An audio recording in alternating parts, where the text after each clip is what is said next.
Shall we close our eyes and do just that?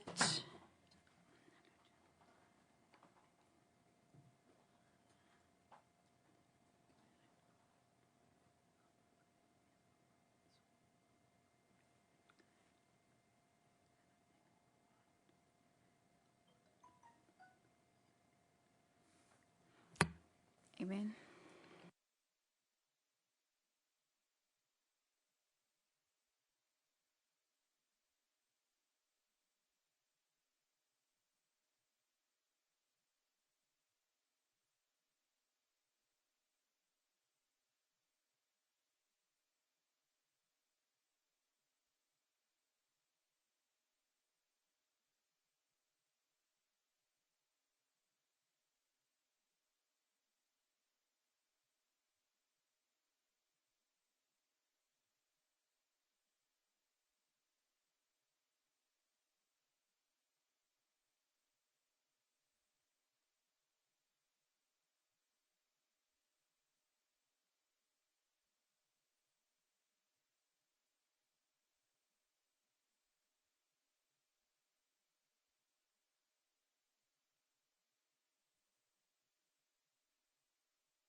Efficient and sustainable public financial management, given that this is fundamental to the promotion of economic development, good governance, social progress, and a rising standard of living for all citizens.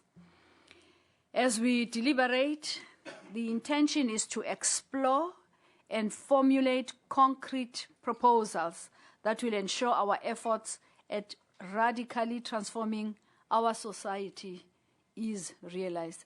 Let us have a fruitful deliberations. Indeed, we're looking forward to a constructive and a meaningful engagement with the department. Well, thank you. Please feel free. This is our meeting. We will then move on to item number 2, but maybe if I could bring in some little change between 1 and 2. Maybe we should do the introductions. I'm sure you have no objections to that. After all, we need to know each other better. All right. I will then start from the honorable members. You know these, the members from... Do you know the members? Because I'm the only new person here. No. All right. Let's do, introductions, starting with the honorable members. Let me start with myself. I am Yvonne Nkwenkwezi Posa, but I'm commonly known as Binky Posa. I'm trying to say the Yvonne is my Christian name. If you go around looking for Yvonne, you might struggle a bit. But if you say Pinky, people will know who you're talking about. Thank you very much. I'm the new chairperson of the committee. Honorable Whip. I'm Daba Dwabaza. The whip of the committee. Over to you, Honorable Shope Stole. Good morning, Chairperson and our visitors. My name is Sheila Colleen Kensani Shope Sitole. Thank you very much. More Almal, my name is Celiwe Kiumadlopa. Angena McInnes. And then, all right, over to you. I'm Sibongile Manana, member of this committee. Thank you very much. My name is Malcolm Figger, member of this committee. Thanks, Dr. Fig. Alan McLaughlin, also a member of the committee. Thank you, Mr. McLaughlin. Morning, my name is Natasha Hlangweni, but in the committee they still use Low. But my surname is Hlangweni. Hlangweni. Yes. Okay. I still always struggle to pronounce it as well, but it's Hlangweni. Cannot be true. Practice makes perfect. Must practice. All right. Thank you so much. Mrs. Hlangweni, am I right? Yeah, okay. I must remember that. Ne?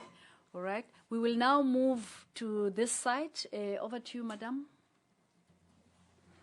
Okay. My name is Silindile Gupega, the CFO of National Treasury. Come again, Ma. Silindile Gupega, the CFO, National Treasury. CFO, National Treasury. Thank you very much.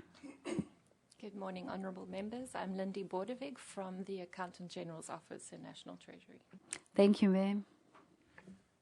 Good morning, honorable members. My name is Tadi Mgomezulu. I'm the Deputy Director General for Corporate Services in the Treasury. Thank you. Thank you.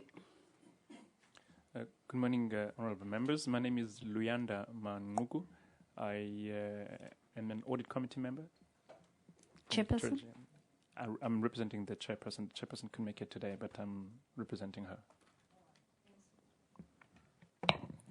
Morning, honorable members. The name is Leseho Pere Pere. I'm the head of internal audit in the National Treasury. Morning, Chair and members. I've got to lean a bit, Chair. Okay.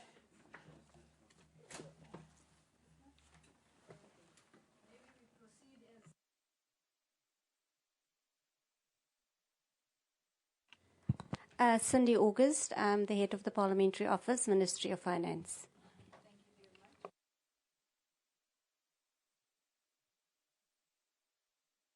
And, now we know who is sitting in this meeting. And I'm going to further invite you to feel even more free now because we now know each other. All right, okay. So we will then move over to, apologies. Good morning, Chairperson. Good morning, honourable members and guests. We have 3 apologies from members. We've got an apology from Mr. Sheikh Imam, who's on oversight with the Police Portfolio Committee. We've got an apology from Honourable Sunokonyane, who's on oversight with the Health Portfolio Committee, and an apology from Honourable Kwangwa, who is at a conference in Germany. From the department side, we've got 2 apologies, one from the Audit Committee's chairperson and an apology from the Director General. As indicated before to members, he is attending another meeting and will join the meeting later. Thank you very much. Any apology from the department?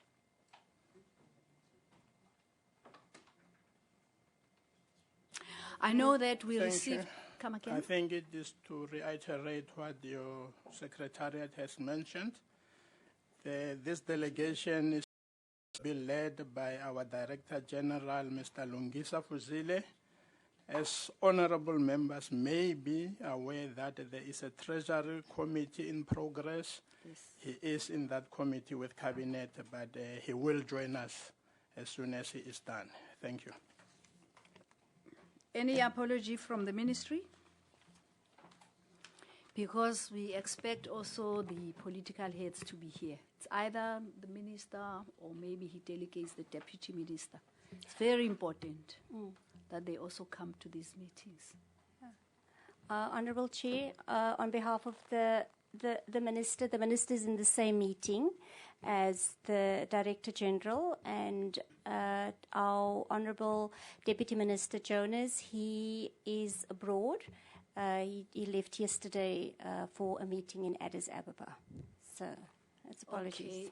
All right. Well, honourable members, you've just received apologies.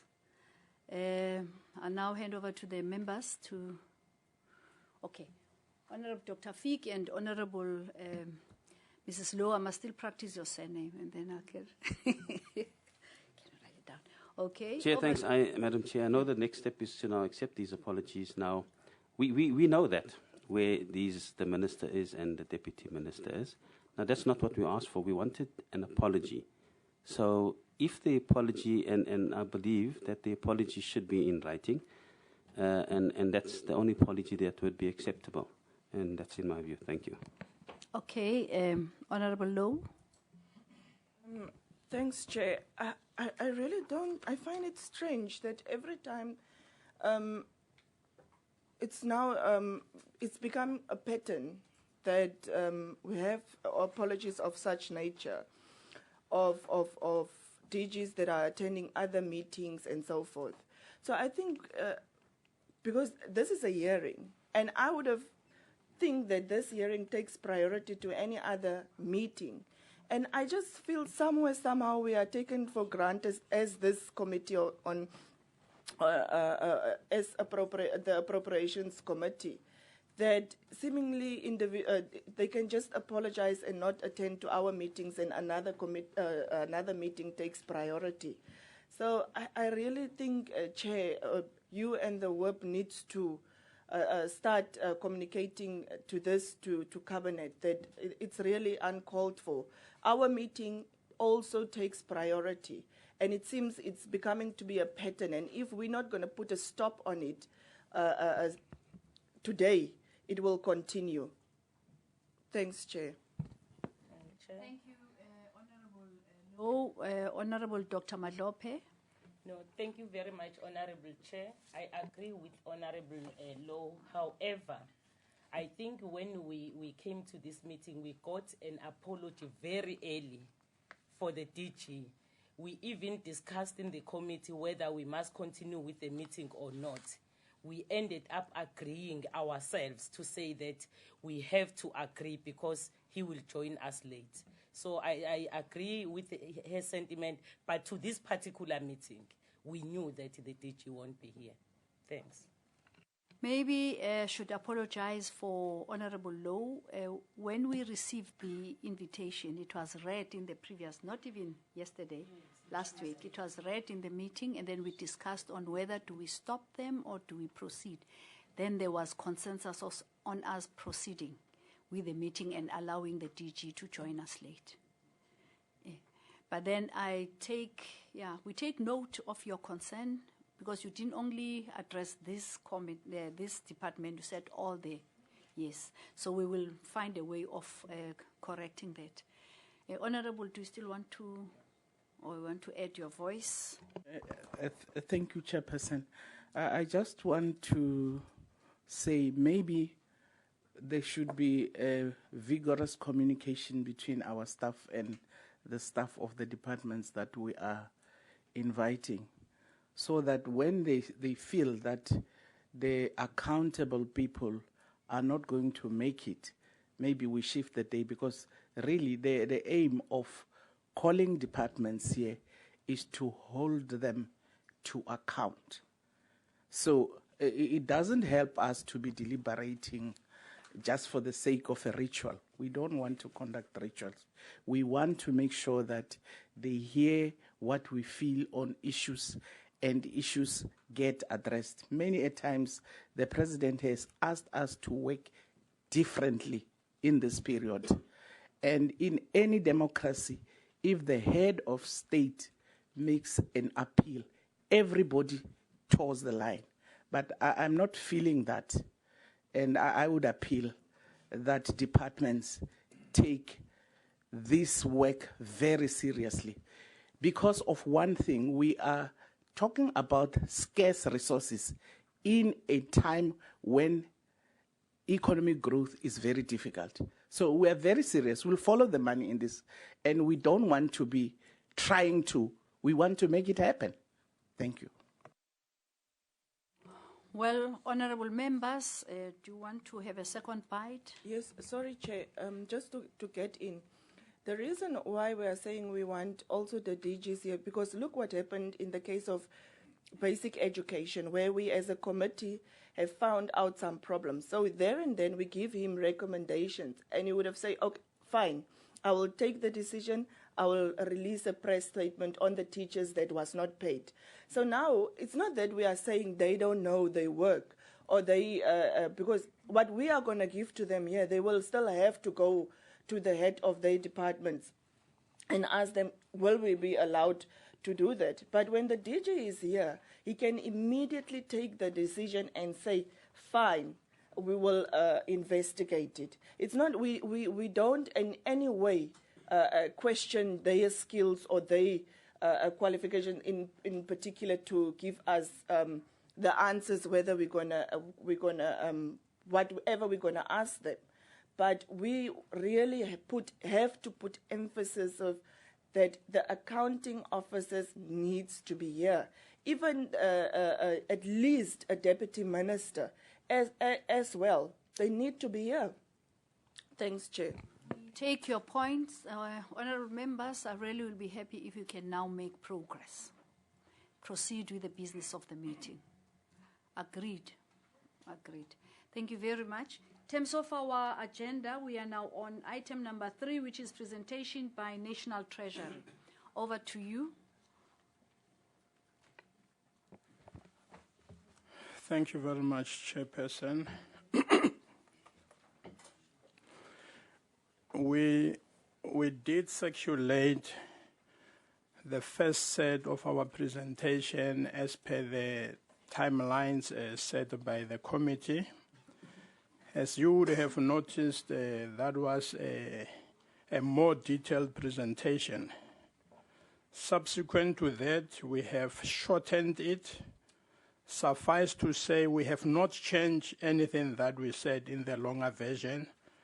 We just thought this presentation that is now going to be displayed there deals directly with the request of the committee when we got the invite. So this particular one will address areas of under and over expenditure for last year's Q4, this year's Q1, performance information exactly the same way, and all the other bullet points. So just so that I clear that there is no difference between what we submitted previously and now, we just tried to make this deal with the points.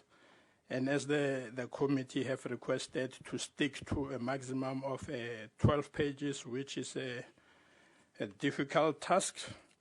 So our numbers are a bit the other way around. Instead of 12, we have 21. So we have moved the numbers around. So I'm going to hand over to the CFO to take us through the financial matters, because that is her area. She will move on until where she is comfortable, and then at any point where she thinks she needs to delegate upwardly, I will proceed with the presentation. Thank you very much, Chairperson. Thank you. Over to you, ma'am. Thank you, Chair, and thank you, honourable members, for giving us the opportunity to present. Thanks to our DDG. In front of us, you will see the slide. So we will start with Q4 in terms of what has happened in terms of the variances that we have. Overall, per the agenda is that we need to explain the over expenditure and the under expenditure. In the Q4 of 2015 and 16, we had an under expenditure of 314 million. And that one, obviously, those were the audited figures. And what caused that, obviously, overall as a department, we actually underspent by 1.1%. The major contributor to these expenditures you would see is actually Program 8, which is our technical support and development finance. That is where GTEC is. So what contributes to that is the ECFF, which will be the Employment Creation Facilitation Fund. So 90% of that underspending is based on that. So as you see also, we've highlighted the reasons as to why there was an underspend. Of that 283 million, 225 was actually contributed to the transfers that could not be dispersed to the Jobs Fund partners. As obviously for the Jobs Funds, they have their own stringent criteria that must be met before obviously the funds can be transferred. So those conditions were not met, hence we could not transfer the funds, hence the underspending. The next one is for the operational budget of the GTEC. So for them to obviously follow up on this project, we also give them the funds to run the project. 22 million of that could not happen because obviously what we do is the recovery invoice. So the GTEC would issue the invoice, and then they would have to obviously provide evidence that they have done the work, and then the funds get dispersed. However, it must be noted that those were part of the funds that have been declared back to the fiscus. Also in that same category, we also have the operational issues, which is the indirect grant for the NDGP, which is the Neighborhood Development Grant. Also that one, there were delays in terms of dispersing the funds, as obviously, as I've said earlier, that the municipal procurement services, there are certain conditions that needs to be met, and if obviously the department is not happy with the conditions that needs to be met, and also just tightening our financial management, we do not transfer those funds prematurely. The last one on the fund also was on the municipal transfers that was withheld to the municipalities because they did not comply with the DORA requirements in terms of the reporting. And obviously what we have done then, since then, what we're doing even now, we're monitoring the spending of this. We're having constant meetings with the respective programs where we make sure that we try to track the progress on the project to make sure that they would meet their set targets. Obviously, there will be unforeseen circumstances where that cannot be met. So we are being prudent by reprioritizing some of this because, for example, we're currently sitting in the middle of September. By now we know how many months are left before the year ends, and you can check the targets and the projects that have been set. And obviously when we monitor that, we can reprioritize the funding within the department to avoid obviously the underspending, and when necessary, obviously make sure that we curb the overspending. Chair, if you would allow me, moving to the next slide. The next slide is basically just highlighting, because we thought also just to show the committee that, we're trying to keep the consistency within the Treasury. So this slide is just looking at the outcome that we had in the previous year. That will be 14-15, and also what we had in 15-16. And you will see there are no major differences when it comes to that. So the spending pattern is still aligned when we compare quarter to quarter. Chair, I don't know if I would pause or would move to quarter one if there are specific questions for quarter four. Honourable members, shall we receive both briefings and then embark on a discussion? Agreed. Okay. Thank you. Thank you, Honourable Chair. Moving to quarter one, as you would see, we have an overspending of 175 million, and that obviously is contributed to mainly, if we start in sequence, first I would start with underspending on Program 1, where we obviously had various programs within, or various items within Program 1. That will be the corporate services and the administration of the National Treasury. The issues of IT, because the procurement, most of the servers that we have and infrastructure that we need for IT needs to be sourced, obviously, to a certain extent. Sometimes it has to be imported. So as a result, there were delays in receiving those goods. And as a result, we had an underspending, but obviously those at this stage have been sorted. Also, as the infrastructure for the disaster recovery, we needed to be sure that we don't just spend funds because they are requests. We need to confirm and also satisfy ourselves as finance that the spending obviously is necessary. As you would note, obviously, what we've done going forward, that has been sorted, and we have received those invoices, and the payment has been made. Also, just high level, it's also Program 7, which obviously underspent by 57 million. You may not have it in your slides. We just thought for transparency, let's also mention that. That one is usually, it's an item that is based on what members claim. So we don't have much control of other than making sure that as the Treasury, the controls in how they pay are in place, which is what we're doing. And as a result of those tightened controls, they would have to make sure that whoever claims obviously is the rightful person that can benefit from that. Moving to the overspending, we'll start with Program 5. This was mainly caused by the 461 IFMS invoice that the service provider wanted to be paid earlier. We had to negotiate because obviously there would have been a lot of money that we would pay had we not paid in that particular time. And we've also brought the representative from the unit, should there be specific questions on that. The 461 was therefore broken into two tranches. The first one, there was a requirement that it's paid in April, which we actually paid towards the beginning of May. And the second one we just paid, which obviously concludes what we owe the service provider for the new IFMS system. And as a result of that payment, we are overspending, but we have requested, and from the time we actually started this process, we have been engaging with public finance, and we have submitted this in our adjusted estimates, and it's being considered for approval. The last one will be on Program 6. This one is an overspending in this current financial year. However, it's the previous year's expenditure that, because of financial constraints we had, we could not pay then. We paid it this year. Again, whatever differences that would arise from the program have been submitted to the adjusted estimates. But I would also like to highlight to this committee that as finance, we're being proactive, and certain foreign currency-based transactions. For example, when the rand was strengthening, we were able to pay that, and we were able to make those savings. Hence, obviously, will be some of the priorities that we will do through the adjusted estimates. And then moving into the last slide, it's actually doing the same picture in terms of the spending patterns of the department. If you would look at the same time in 15-16 for Q1 versus the current quarter, which is our first quarter, as much as we have overspent because of the one transaction in the main, which is IFMS. However, the spending patterns of the department are still on track, and they are aligned to how we have previously spent.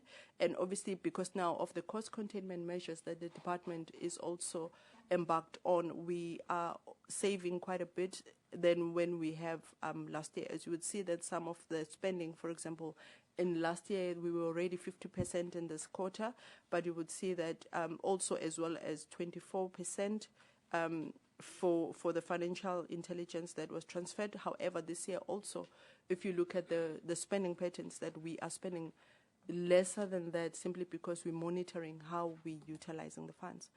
Thank you, Chair. I would hand over to our DDG to present in terms of the performance information. Thank you, honorable members. Thank you. Over to you, DDG. Thank you, Chairperson. The performance information for the department had in the previous year 135 indicators. That is quite a number of indicators in the department. So we do have a detailed document, obviously, that mirrors the annual performance plan. You would know that the beginning of performance information is planning for it in the annual performance plan with SMART indicators. Therefore, what we're depicting here is the overall summary for the department, but of course we have the detailed document that is a voluminous one that will show all these 135 indicators. So at the high level, and these have been audited obviously, the department has achieved in total 93 indicators out of the 135 ones. We have partially achieved 34, and only 8% of the whole departments in the indicators was not achieved. The partially achieved is defined in the framework as anything that is between 50% and 99%. So it is important to show that, because a person can say, what do you mean you have partially achieved on a project? So the framework specifically says anything between 50 and 99. But what we have tried to do, if we can move, so I link these two together, move to the next slide that shows, no, move to the next one. Yes. If you go to this slide, on the left-hand side, it shows you what is partially achieved there in terms of the ranges from 50 to 99%. It gives you a very clear indication that our partially achieved is actually most towards over 70% to 99%. So it is not, at least in our view, a concern that our partially achieved are at the lower end. You would notice there that from 50 to 60, there's only one. 60 and above, you have 6, 10, 8, and 9. And we can get into the specifics. So can we go one back? Yeah. So still on quarter 4, we demonstrate here per program that 2, 4, 6, 8. The 8 programs. Treasury is made up of 10 programs, but the last 2, as you would be aware, program 9 is the South African Revenue Service, which comes an account on itself. And then program 10 is the State Security as well as the Financial Intelligence Center. So those are the entities that report on their own. So the 135 indicators in the Treasury would be from administration to the technical support, only the 8 programs. There at the bottom, it is showing you per program where do you have the red. So it means those 8 that were not achieved at all. One, it is from program 3, that is made up of budget office, public finance, and intergovernmental relations. And then the other area is financial accounting, the Office of the Accountant General, and the Office of the Chief Procurement Office. Most of these findings are within the reforms that the Chief Procurement Officer is implementing in terms of enhancing supply chain management. So issues like the review of the FFA, automating the system, and the likes. So these are the only 2 areas where, but we will go into detail if specific questions are asked. Then the not achieved, which is the next page, thank you. I have already spoken to the partially achieved. The 8 that are not achieved at all are as a result of the following reasons. Where the output in approval process is outside the Treasury's control. Example will be where we submit bills to Parliament with a set date in terms of when we want them to be promulgated, and we find that the process takes longer. Maybe what we can, in future, we must, and this is what we have discussed at EXCO, if there are projects or outputs that rely or they are outside our control, at what point do we say we have achieved our 100%? Should it be when we submit to Parliament? That may be seen as not being taking accountability. That is one of the things that we need to discuss. As I'm sure honourable members are aware, the area of performance management, it's still an area that really needs a thorough engagement between the various spheres of government, including the Auditor General. I will move on to Q1. In the first 3 months of April to June, we have achieved, in terms of Q1 alone, we are at 67% of all the indicators. And again, the pattern there is achieved 82%, partially achieved 32%. Sorry, it's not percent. These are the actual numbers. They are not percentages. It can be confusing. Not achieved 8%, but you also have not yet reported, because this is only the first quarter of the financial year, to have all the indicators shown here. Then you would notice that in this first quarter you have more reds than the previous fourth quarter, which was a cumulative for year to date. And there are reasons for the rates being more than. Generally, I think it is a question of planning. Sometimes our plans are such that in the first quarter you start to realize that maybe we were ambitious with the timing. We still maintain the targets, but the timing maybe should be towards the second and third quarter. But as I say, it is a learning process. We won't hide and say, come with excuses. It's not how we want to. We want to learn and improve and have better planning. It boils down to that. Again, summarizing the partially approved or partially achieved, you can see, again, the trend is still not bad.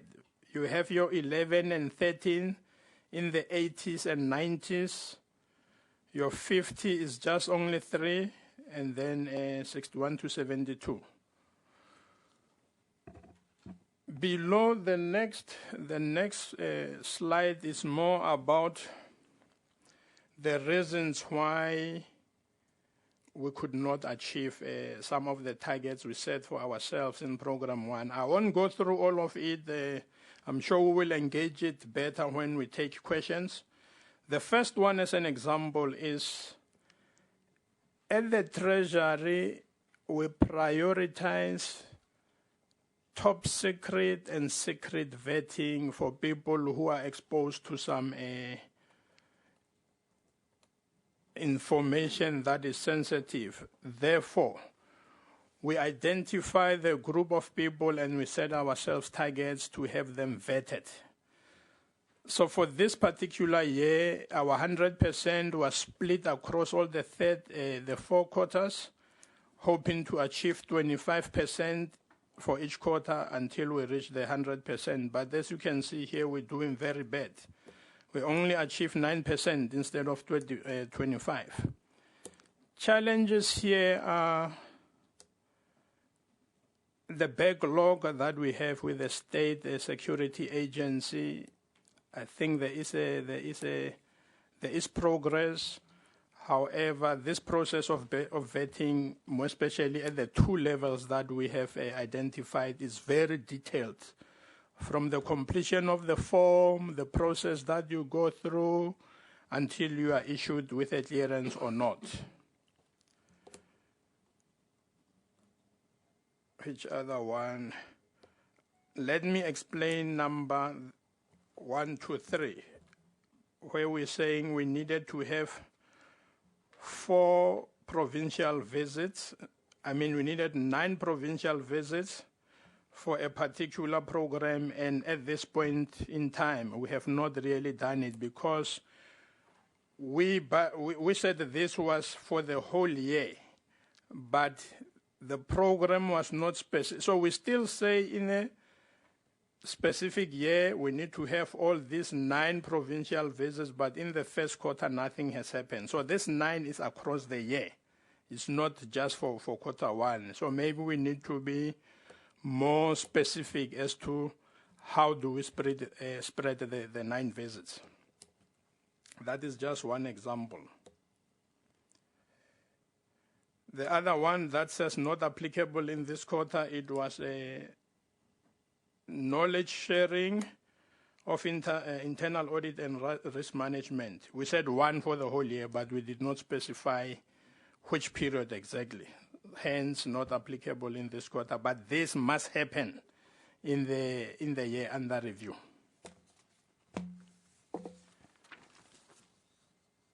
Then the highlights for quarter 1. Across all the 135 indicators, we say we have trained 928 officials in the IDM toolkit, 90% funded positions and retention very high at the Treasury, 13% higher than expected uptake of staff development programs, 100% of government's liquidity requirements have been met, so we have not gone to the market and not come up with the coupon that we have set for ourselves to achieve. So far, we still go to the market to borrow money. We get the money that we need. Interactions to manage and ensure effective relations with credit rating agencies. I'm sure honorable members are aware with the set of circumstances and events that made us to establish some working and understanding with credit agencies. But of course, as we would always say, we work for the benefits of the government, not the credit rating agencies, but you need a fine balance there. Procurement plans are published in the e-tender portal, which is part of the Chief Procurement Officer's reforms in terms of supply chain management in government. 49 transaction advisory project registered, 685 officials in national and provincial spheres of government trained in the public financial management. The next part basically talks to Treasury's input to the outcomes of government. We have 4 outcomes that we directly or indirectly contribute to. The first one is outcome number 4, decent employment through inclusive growth. We are saying in this area, our contribution to achieving economic growth and inclusive growth and employment are the following indicators. The net loan debt, we had a target of 42%, we are at 44%. Value of government gross annual borrowing, we had a target of 204 billion, we are at 202 billion. Total number of new jobs created as a result of the Jobs Fund, we had a target of 140,000, we have created 142. Number of training and placement through the Jobs Fund, 160,000 to 223.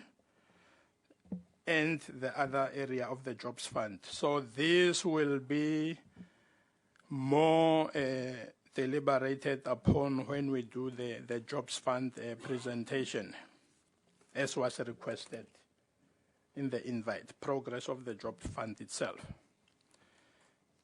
Another outcome we contribute to is outcome 8, sustainable human settlement and improvements of quality of household life. Outcome 9, responsive, accountable, effective, and efficient developmental local government. And outcome 12, an efficient, effective, and development-orientated public service. So what are the contributions of the Treasury in these regards? We had a target to have third-party invest in this area of human settlement and improving household life. Our target was to have a conducive environment that would make an investment of 3 billion into the economy. We have overachieved there. We had actually, the environment is such that we have exceeded the 3 billion to 4.2 billion. The number of long-term urban regeneration projects registered, 18, we have achieved that target. Neighborhood development partnership, 40, we have exceeded it, 61. Transversal contracts for strategic sourcing, target of 160, we are at 223. This is the work of the CPO. And then the number of individuals we train for financial management reforms. Target of 70, we have trained 83. So this is our contribution to these other 3 outcomes of government, which is outcome 8, 9, and 12. Q1 basically is a replica of the last quarter, but obviously with what is happening exactly in Q1. So I don't want to go into the detail. It is a similar thing, different numbers. We can engage through question and answer.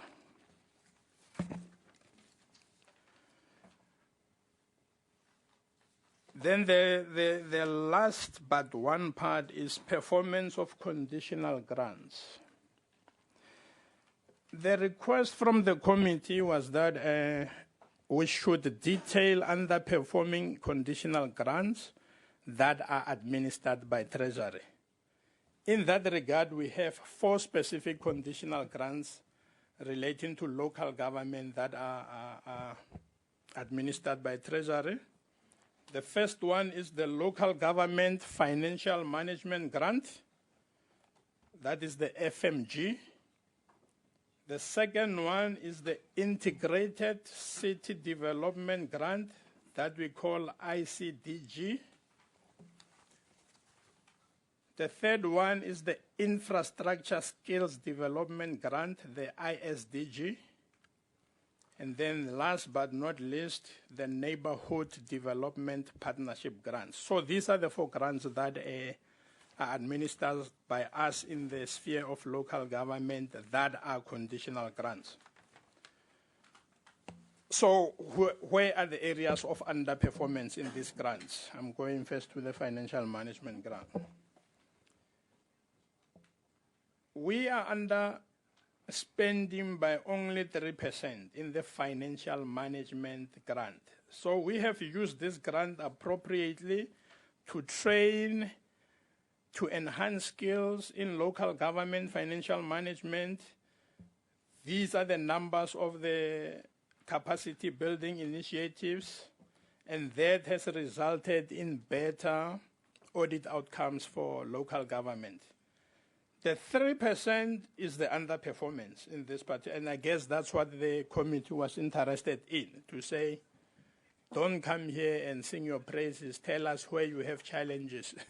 I think that was more what the committee is interested in, the way we have read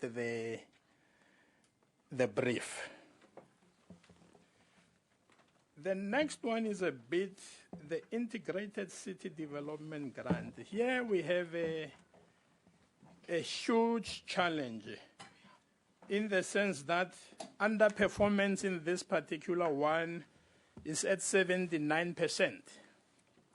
And you would notice that we have mentioned those particular municipalities that were affected by this underperformance. That is the Buffalo City, Nelson Mandela. Nelson Mandela Bay Municipality.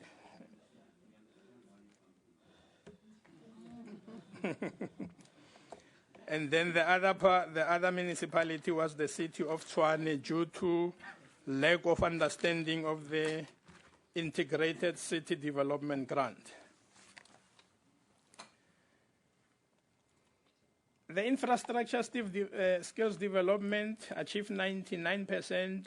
It's only 1% that we can refer to as underperformance. Very, very minute. And then the last part, the Neighborhood Development Partnership Grant. We have performed 100% of non-financial targets. The only areas of underperformance there would be we did not transfer all the 96%, I mean the 100%. We have rather transferred 96%, but still we have achieved what we needed to achieve. And the last part, 76% of funds spent. So the underspending was due to project constraints, e.g. weather, unexpected discoveries, procurement issues, and capacity constraints. So these are the four grants that are managed by the National Treasury, and we have tried to demonstrate the areas on which we can improve. But to a large extent, you would notice that these grants have delivered to a large extent what they were intended to do. This brings me to the end of the presentation on performance information, service delivery implications for the National Development Plan, and underperforming conditional grants. The one area that is outstanding is the Jobs Fund. Thank you, Chairperson.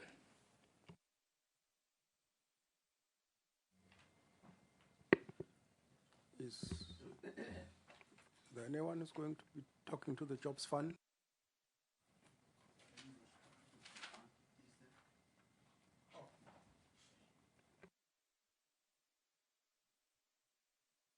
Yes, we can't see him.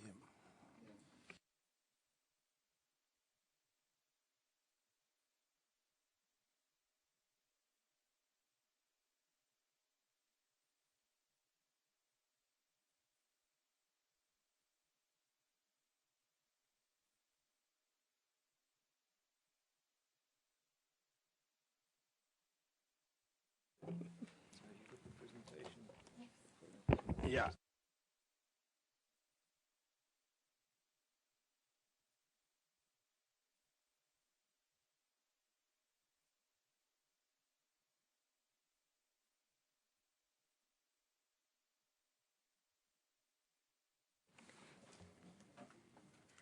Honorable members, just so that we don't confuse anybody, that is not in today's shortened version, but it is included in the long presentation that we submitted previously. So that is what Mr. Donaldson will be talking to us about. Thank you.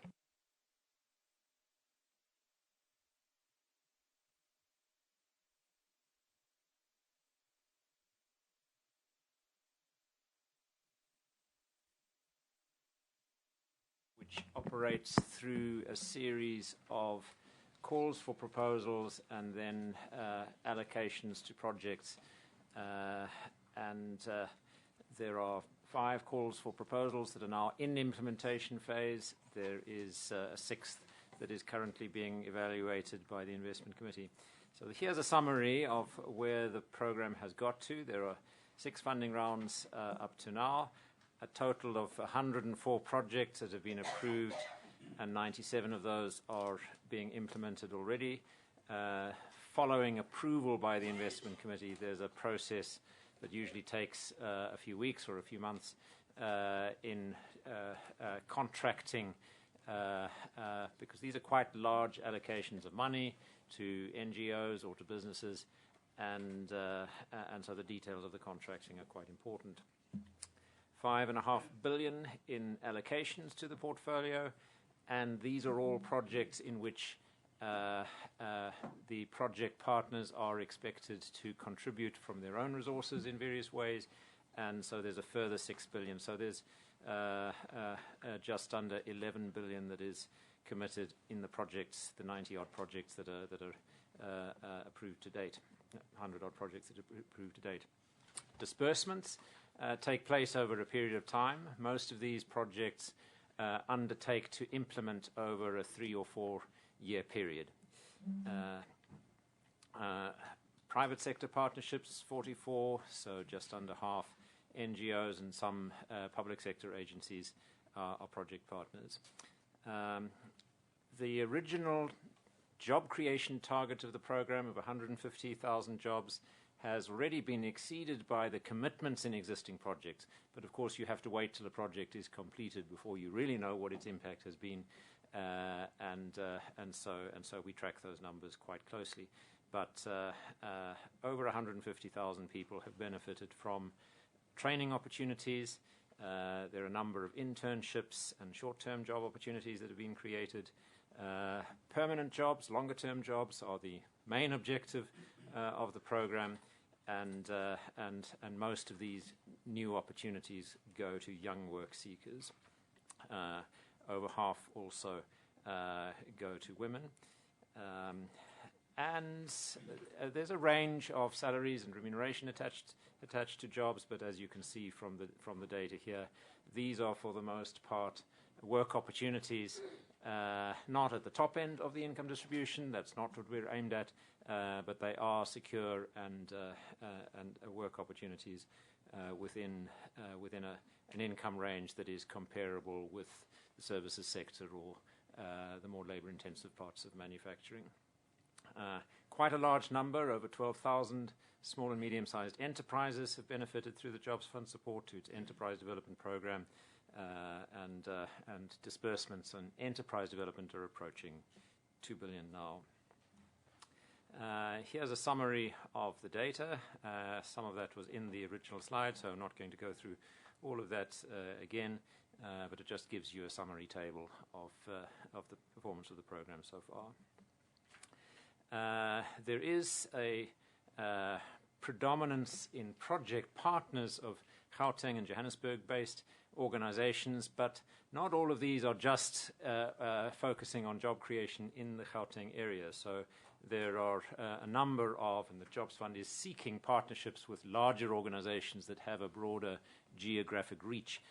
And there you can see, although I don't think we've achieved quite the balance of geographic distribution that we would have hoped for, there nonetheless is a spread of projects across the country.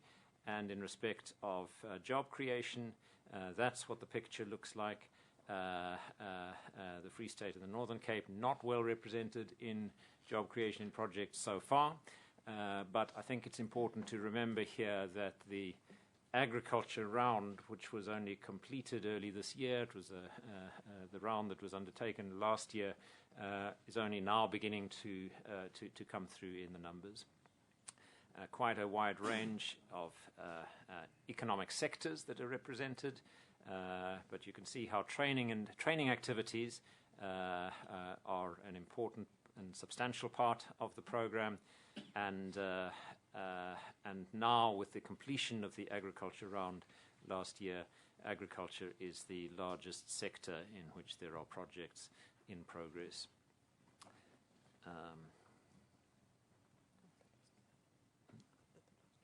That might be the last slide. Yes, that's the last of the summary data.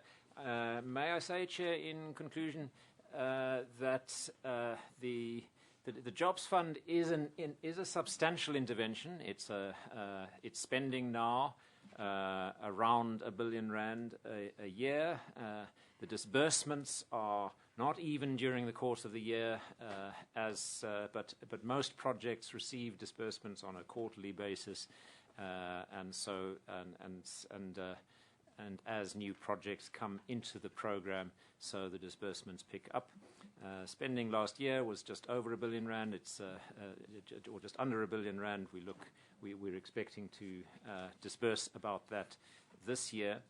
But although this is a substantial program of spending and support for particular projects, really its most important intent is to pilot new initiatives and to provide learning opportunities for how we go about, how government partners with the private sector and NGOs in supporting training and job creation better.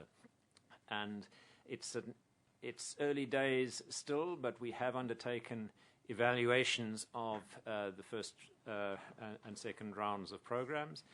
We've certainly learnt some things. I think if I can mention one particular area in which we really are learning about how to do things better, the work seeker programs, which involve identification of young people, providing them with good testing of their skills and competences, so guidance in respect of occupational and career opportunities based on well-developed evidence-based testing, provision of work readiness programs and learning opportunities, and then targeted placement programs in partnership with businesses. Programs that do that well can make a really big difference to the opportunities of young people. And I think that tells us something about the challenges we face in developing employment services and in improving the links between schooling, our college-based vocational education programs, learnerships, the activities of SETAs and skills development activities funded through the National Skills Fund.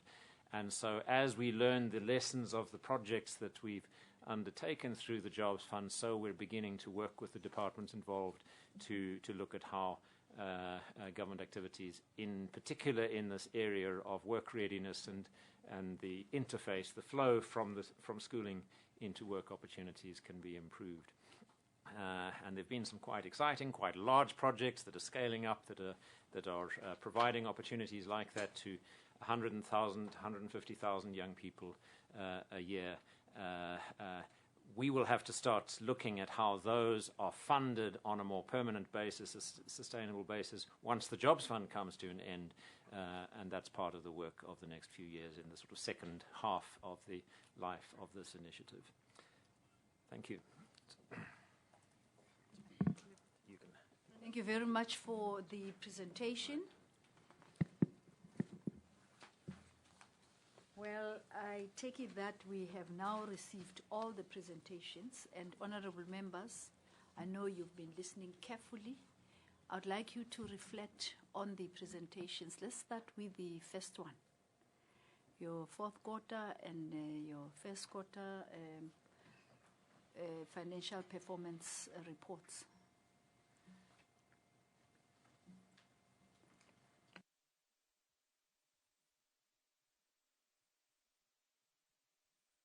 Yes, I am informed that the hardworking DG is here.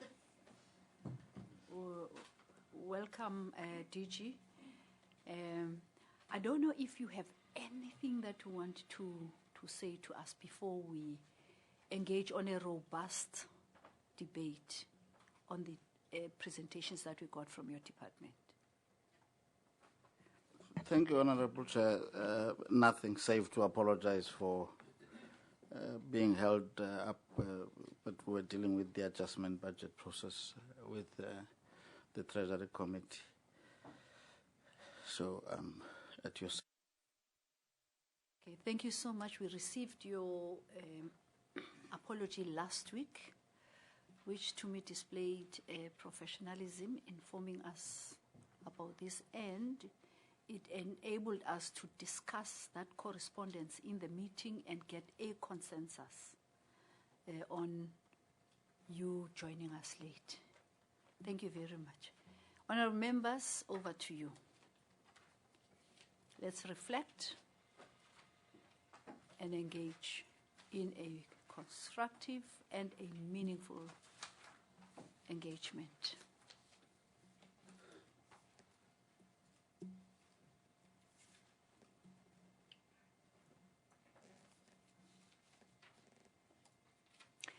Honorable Member Manana,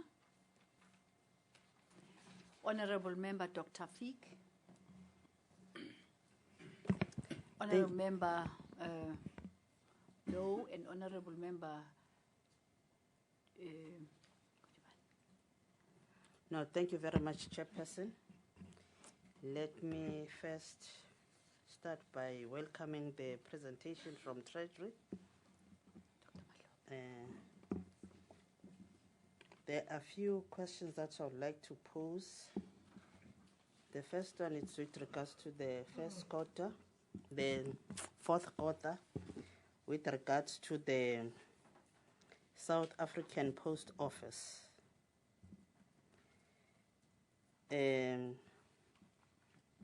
Treasurer, the department should indulge to the committee on the issues given that significant money was given to the South African Post Office.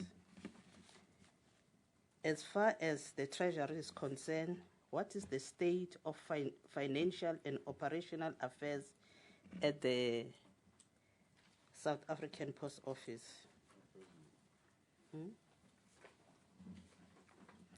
In the view of the Treasury, how has the issue surrounding the South African Post Office affecting Postbank?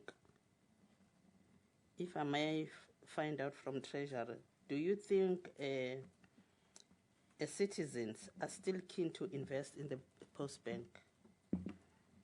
The second issue, Chairperson, is with regards to the grant that was withheld from the municipalities for the non-compliance of DORA and the NDPG. The Treasury should provide details pertaining the report of non-compliance on the part of the affected municipalities. Which are these municipalities that are not complying with the relevant legislative framework, and what is being done to ensure that such non-compliance does not occur? The last question, Chairperson, I would like to pose is in the first quarter report. It's with regards to the 30 million that the Office of the Chief Procurement Office is requiring as an additional budget. Where are they going to get this money? Because they have reported that there is a need of that money. Thank you very much. Thank you, Honorable Member Manana. I just want to consult with the honorable members. You see, yesterday we got a lot of questions, and I'm not sure if all of those questions were responded. There were too many. Now, I then thought maybe if we allow a member to come in and then they respond, another member, and then they respond fully, and then will that be okay with you? Honorable Dr. Fick? My observation of what happened yesterday, most of the questions that were posed were not answered properly. But I don't know whether the suggestion that the chairperson is saying is going to be supported by the committee, but I was going to support it. Honorable members, I think it will help us to achieve what we want to achieve at the end of this meeting. Effective, and also allow other members to make a follow-up on the same question, and then we move on to the next question. Honorable Dr. Fick? I seem to be in a non-supporting mood this week. You're not supporting me? No, I'm not supporting this one, Chair. Can you Look, as long as, you see, the problem is that we will raise specific questions. Maybe that's the approach we should make, is make sure that the questions are specific and not give a speech. And then when we get our responses, then get direct responses instead of getting a whole parable in response to our questions. It's as simple as that. The problem is that when the responses, we get the responses from the other side, I'm not saying Treasury in this case, but the problem, where problems are created, is that they end up being stories and we don't even get answers to our clarifying, seeking matters. Okay. Any other view? I can see this. I'm sorry for us to do this. I just want to find an effective way of benefiting from this engagement. Yes, Chair. Yes, Dr. Matlope? No, thanks, Honorable Chair. I tend to support Honorable Dr. Fick. I think we must raise specific questions and we get answers, because I don't think we'll complete the questions if we ask question and Thanks. the other one comes. Thanks, Madam. You've made your point. So shall we proceed in the same, method of, of work that we've been using all along? All right. Second, it was Dr. Feek, am I right? Yes, Dr. Feek. Thank you, Chair. Yes. Okay, I'm going to, Yulia, I'll be very brief. I've just got a few issues that I'd like to address. If I refer to slide 5, one of the reasons that has been given for the transfer payments being withheld to municipalities is non-compliance with DORA. And now what happens is the money is being withheld. Is that all that is done, the money withheld? Because at the end of the day, the perpetrators and the guilty parties here are the officials. And at the end of the day, the community suffers. So I would just like to know, is there any other action that is taken to ensure that this does not happen again? Because I see there was a rollover that was requested and not granted. And I am in agreement with the rollover not being granted. So I think that something else, some other action should be taken in addition to just the withholding of the money. Then just a comment on slide number 4. I noticed that there's 2 comparative years that are being compared. It would be useful if you use the same colors in your pie charts, because now first of all, they're small, so it makes it difficult to read. I will be able to read it after time, but just looking at it, one is light blue, one is dark blue, one is orange, one is blue. So just some assistance with regards to that. Honourable Chair, on slide number 8. Now, I noticed before in previous presentations by Treasury and again, I'm not so sure if I agree with the partially achieved, because if you have to do something, then either you do it or you don't do it. You have to build a dam or you don't build a dam. Now, I understand, but I would suggest rather, or I would be more happier if something could be, if it's 50% complete, surely it's not achieved. And so I just have a bit of a problem with the partially achieved indication there, that indicator. Then on slide number 14, which interestingly, the DDG said that the credit rates regarding the credit rating agencies, that you don't work for the credit rating agencies, you work for government. Yeah, of course. But at the end of the day, it's the credit ratings that affect the cost of our debt.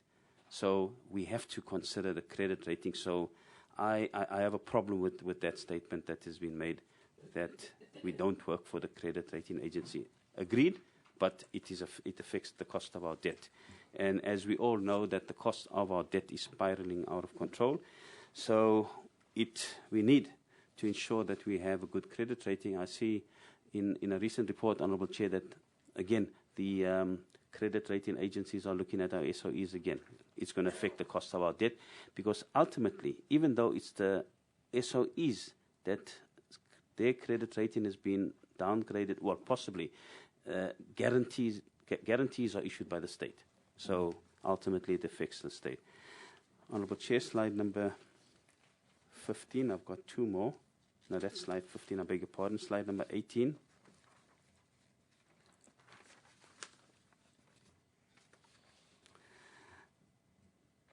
I see that figure, net loan jet to as a percentage of GDP. Can we just get an indication what year is that? Because I thought it was a little higher than that. Currently, I didn't know that it's still at 42.2%, and so this is just for clarification. And then the last one, Honourable Chairperson, is the slide number 21 regarding the underperformance with respect to the NDPG fund. I see one of the reasons given is weather. Now, can we just get more detail, because normally it's inclement weather that causes delays in infrastructure spending, but with my knowledge, according to my knowledge, I know we are currently experiencing an extended drought. So can we just get an indication, what weather is this? Is it too hot or too windy? because really that doesn't sound as though it's the correct explanation. Thanks, Honourable Chair.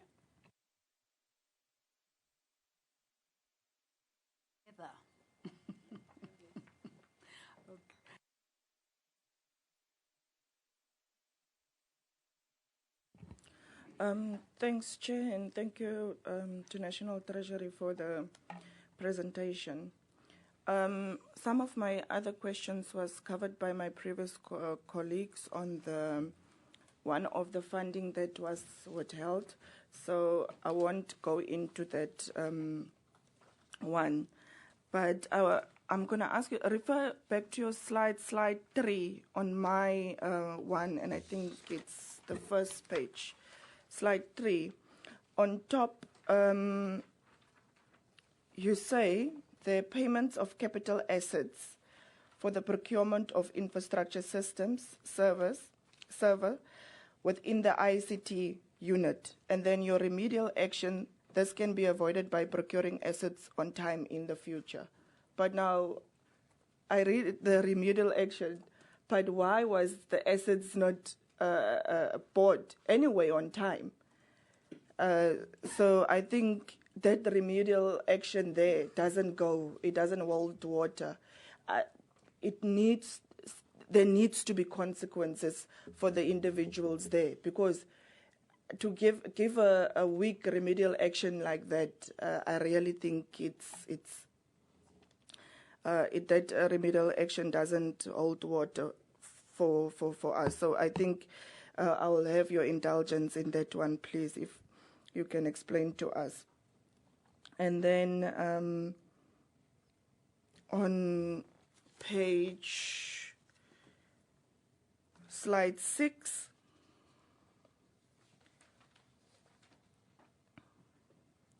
the 3.3 million on operation leases and property payments due to outstanding invoices of June 2016. We had the similar situation yesterday of outstanding invoices. Okay, you as National Treasury need to take the lead. Your department should take the lead in this. If in your department you still have invoices, the delayed payments of invoices of 3.5 million, I mean, what example do you give to other departments? So I think I will need the DG's indulgence in that one as well. Consequence management. Then on slide 9, yet again, Dr. Fick talked about the partially achieved. I feel the same sentiments. We can't have a partially achieved. It's either you achieved it or you haven't achieved it. Partially, what is partially? And you don't tell us in terms of, okay, we have partially achieved it, so this is what we have done partially. If maybe your slide can give us an indication, okay, this is what we have done, this is outstanding, then we can maybe accept your partially achieved. But if your slide is like that, partially achieved, by when are you going to achieve it? That one as well, for me, I think we'll need to have the explanation on the partially achieved one as well. And then there was the one on slide or page 20, where you make mention of percentages there at the bottom of Buffalo City, Nelson Mandela. But I see this as a trend now to departments. They don't say to us the actual value of the money. They rather put it in percentages. If we can actually have, whether it's 1,000 rand, whether it's 100 rand, but I would like to see the percentage of the money, because that percentage can mean anything. So I would like to see the actual percentage of that money. And then even here on page 21 or slide 21, under performance, 96% of funds transferred. You know, what is the actual value of that 96%? You know, because we want to see the money, or either, like me, I would like to see the money. I don't want to see 90% or 3%. How much value is that?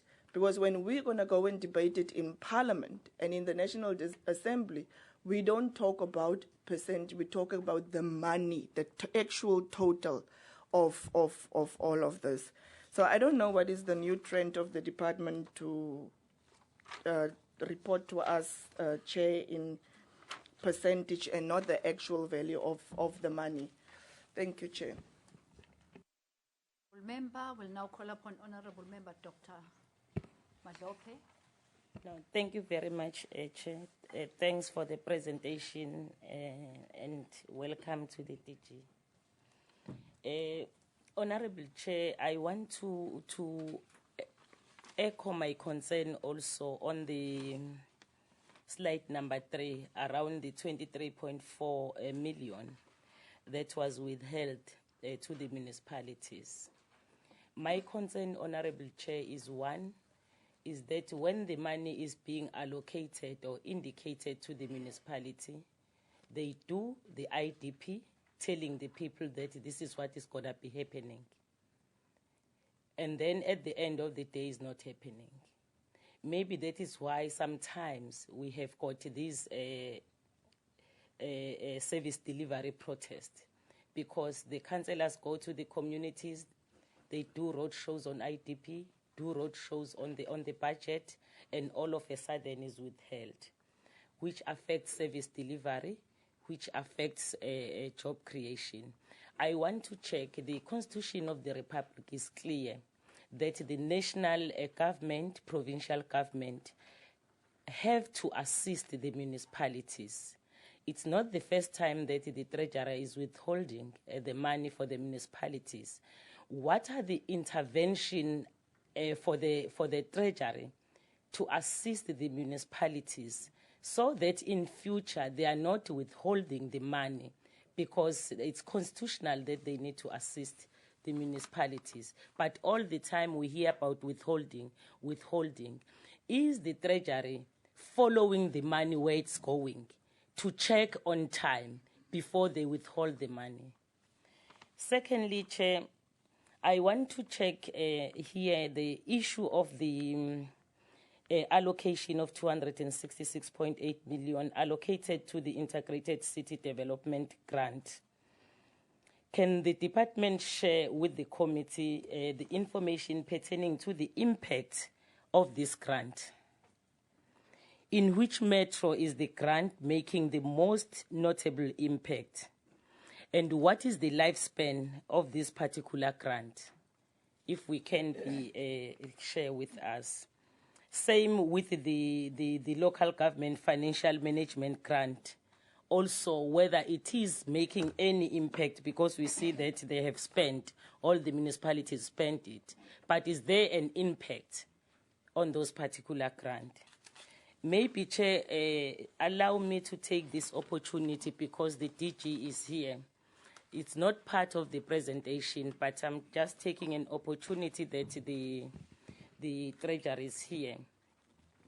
I want to check. There is a contract that is given to WBHO as well as Royal Bafokeng that was awarded for 25 years contract to operate head office of the state South Africa.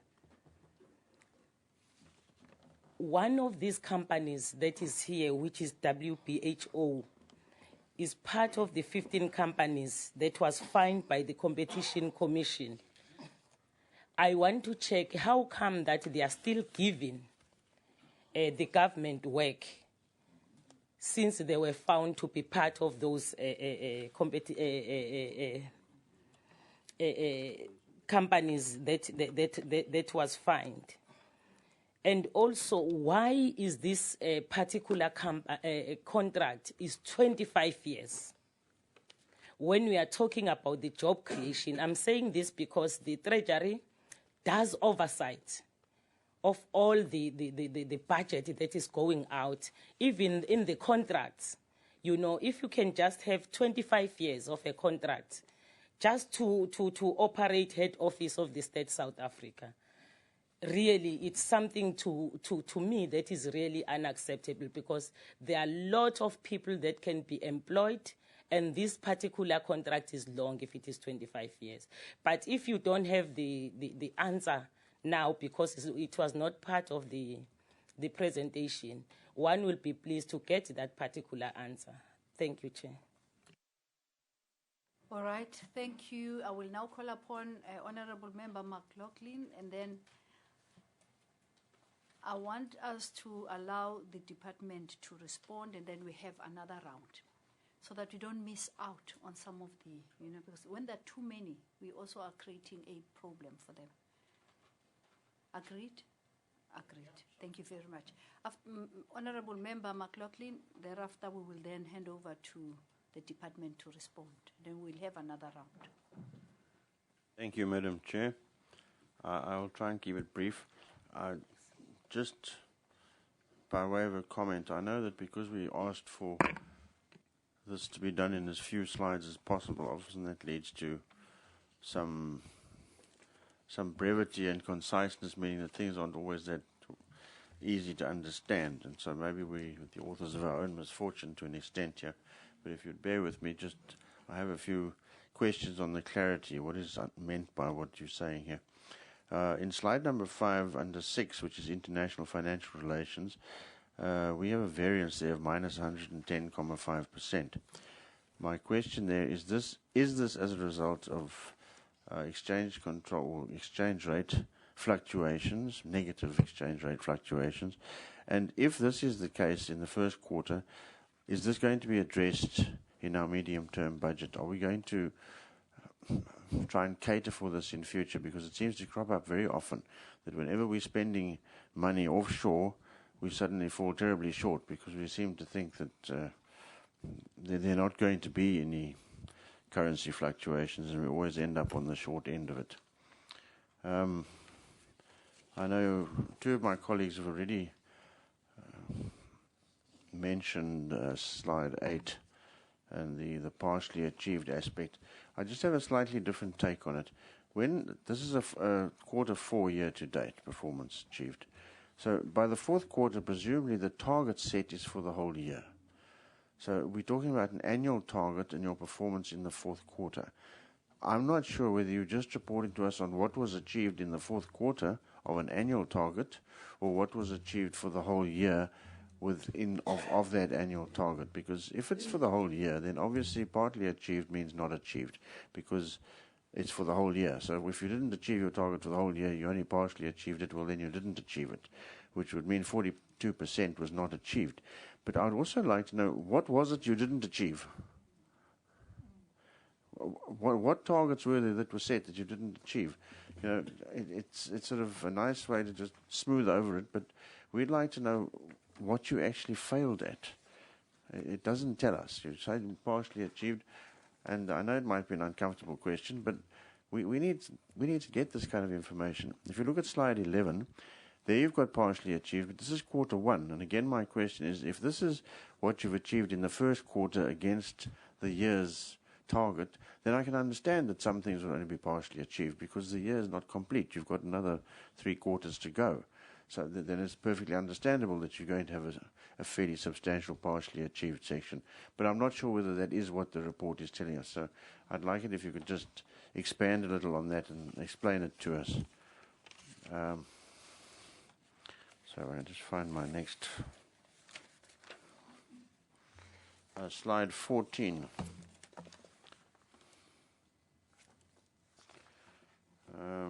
Yes, slide 14. The bullet, there's one slot here. It's the second one. No. Yeah, the second one where it says not applicable in this quarter. I see the target there is 1. 1 knowledge sharing forum on IA and risk management facilitated through formal platforms. Is that target for the year? Is that why it's not applicable in this quarter? because I have a great concern here. We've had several meetings just lately where the departments who come and present to us lay a fair portion of the blame fairly and squarely on the implementing agents. And if you're only having one meeting with them in a whole year to try and up their game, as it were, then we're falling woefully short. Because I feel these implementing agents really need to be beefed up so that they can be accountable, because they seem to escape all the time. The department has to come and sit here and take all the flack. They get flack at the other end because it's our citizens who are not getting the service they need, and they're up in arms because they're not getting what they want, and the implementing agents in the middle just seem to escape scot-free every time. They're the ones who need as much training and beefing up as they can get, and it seems this is a woefully small target, so perhaps you could address me on that one. Slide 15. You say 90.4% of funded positions filled. I would like to know, what is that number? What does 90.4% translate to? How many physical positions have not been filled? On slide 20, once again, I just had a little difficulty understanding what you're actually telling us here. You talk about the financial management grant, performance achieved, and then underperformance, a 3% underspend is due to contractual commitments beyond the municipal financial year. I couldn't quite get my head around what we were being told here. Is it because the municipalities have provided money for a whole contract, but the completion date on that contract hasn't yet been reached, so they haven't actually spent the money, but they're still in possession of it? It's been granted to them, been allocated, but they just haven't spent it. Is that what we're actually saying here? Or are we saying something different to that? And what does that 3% represent? I'm inclined to support my colleague Honourable Lowe when she says, please give us the numbers as well as the percentages. Often one is better than the other, but we need to know both because it gives us a better picture. In the ICDG, 79.3% of the allocation was spent as at the end of the 2015-16 reporting period. So that's at the end of that particular year. Only 79.3% spent. That's horrendous. Why? What happened to the other 20%? Why hasn't it been spent? What is the reason for that? We don't get a full picture. You say Buffalo City 23.2%, but of what? And Nelson Mandela Bay 29.7% of what? Did not qualify on the weighted average of the Built Environment Performance Plan. Is that all we're talking about in this particular thing? Because how does that relate to the 79.3%? I'm not following what you're telling us here. City of Tshwane as well, 41.6% of what? But since rectified to what? To 100%? Maybe you could just unpack that one a little for me as well. And then I saw one of those little phrases in slide 21 that I always open my eyes at and have a look and think, well, that could hide a multitude of sins. Unexpected discoveries. The reason given for only 76% of funds spent by municipalities. What are unexpected discoveries? What have we discovered that we didn't expect to discover? Please give us a little more information. Don't just sort of whet our appetites with these kind of things. And again, it seems, how is it that we are able to achieve 100% of our non-financial target, but the rest we still fall short on? And I think, how's that possible? How do we get to the 100% of a non-financial target, but we haven't spent the money? Only 76 of funds spent by municipalities. And I just have a question. Madam Chair, am I allowed to ask questions on the Jobs Fund performance, or are we just sticking to the first? While we're at it. And I just had a couple of questions for clarity there as well, if you don't mind. In the second bullet point on page 2, slide 2, we are told 5.46 billion in grant funds has been allocated. Another 6.3 billion has been leveraged from the project partners. That gives us a total of 11.7 billion. But to date, 3.3 billion has been dispersed. Are we still in possession of the other 7.4 billion? Is it available for the future? Am I understanding correctly? That's the situation. And you speak in the second last bullet point of a minimum wage. Please tell us what that minimum wage is, because as far as I know, we don't yet have a minimum wage that I know of. And yet you seem to be working with a minimum wage. Please tell us what that is. And then these figures you quote us here for the wages, the 3499 and the 35 to 7999 and so on, is this gross monthly salary? Is that what these wages are? And then you say in the last bullet point that 1.7 billion has been dispersed in support. Can you just tell us what that support is? What has that 1.7 billion done? How has it supported this enterprise? On slide 3, the Jobs Fund grant disbursed. We have a target of 3.9 billion and actual of 3.3 billion. There's a difference here of 578,883,607. My arithmetic tells me that translates at 8,000 rand a month job to 5,707 jobs that we could have provided that we haven't. Surely in a country like ours where we have a huge unemployment rate, it's imperative that we spend all the money we can on the job fund grants. We must utilize these funds. That means 5,707 people who could have had a job because the money was there didn't, if I understand what I'm being told correctly. And I just don't think that's acceptable. And I'm sure those 5,707 people would agree with me. The geographic spread of projects on graph 4, I just wanted to ask, why is there not a more even spread geographically? It seems to be all over the place. Gauteng province, which is possibly the highest population density, but it's also the smallest area-wise, gets 28 projects, whereas Free State, Limpopo, and so on only get 3 each. Is there some specific reason for that? And then your slide 5, again, I wanted to know, are these figures, is this prorated to the provincial population sizes? And if that's not the case, what is the basis of the differential between the various provinces? Thank you, Chair. Thank you so much for your input. I will now request the DG to provide responses. Honourable Chair and honourable members, this is the time when I wish the other meeting had taken longer.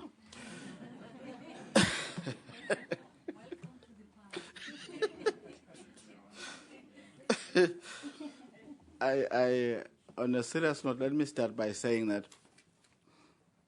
I can sympathize with members saying sometimes they prefer numbers to percentages. I guess in future we must give you both. We must give you both, because I do recall instances where, not necessarily in this committee, people say, but this is just a number, we don't know the percentage. We can't tell now whether you are halfway through spending it or close. So we'll give both in future, so that that's the first point to make. The second general point to make, sometimes we make the mistake, and it is our fault as bureaucrats, that people remember what we said the previous time. You see, what we do, we publish the Division of Revenue Bill. The Division of Revenue Bill sets out for the next 3 years all the allocations per municipality.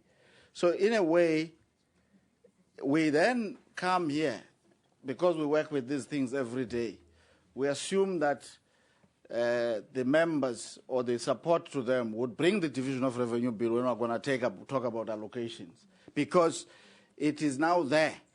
It's the starting point. For instance, all the conversations or questions around what was allocated and stuff like that, the answers are there, but we will give them. But one is making just a point that part of what I would think, without appearing to suggest how committees should run their business, the support to you must bring the documents when people are coming, you know, because we can't print them every day. I don't think it would make sense for us to print them every day when we come, because when we've given. So anyway, let me then start. The SAPO questions took me by surprise, so I don't have very, very firm answers on them. I can tell the committee, however, that it's one of those entities that at one stage was in difficulty. There were governance issues, as the committee might know. Minister Cwele decided to replace the board first with an administrator and then later on appointed a full board. The sense one gets interacting with that board and interacting with the executive appointed there is that things are on a path to soundness. In other words, the entity is working both operationally, and of course the issue of finances is going to take some time to really get mended, because it means re-engineering the business and making sure that you cap the cost structure, improve the efficiency of the operations, and at the same time you recapture part of the market that you may have lost, say, for instance, when they had strikes and so on and so forth. So I'm saying I cannot say I know they will post a smaller profit or this. That's facts. Those are facts that I don't have. And they would better be actually answered by them. The same would apply as to whether people think then, because the post office has at one stage was in the media for negative, for a number of negative reasons, is it a place to keep your money with it or not? What I can say is that the fact that government has at least guaranteed its liabilities should give comfort to people that whatever they have saved with the post office wouldn't be lost.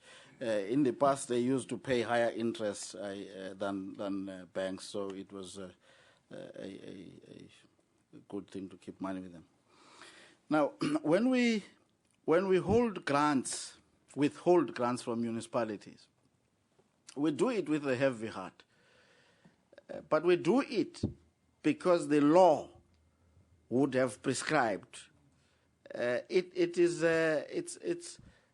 way I usually answer this is to say, short of forcing us to break the law, and we understand this, because if you say you will give a plan, the plan must show this, then after a quarter you must report, the performance must reflect this, then the next transfer goes.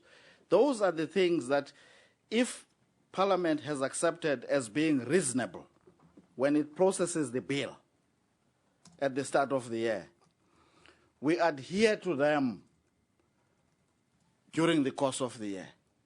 Because if we were not to do that, we would be breaking the law, we would be failing Parliament, actually.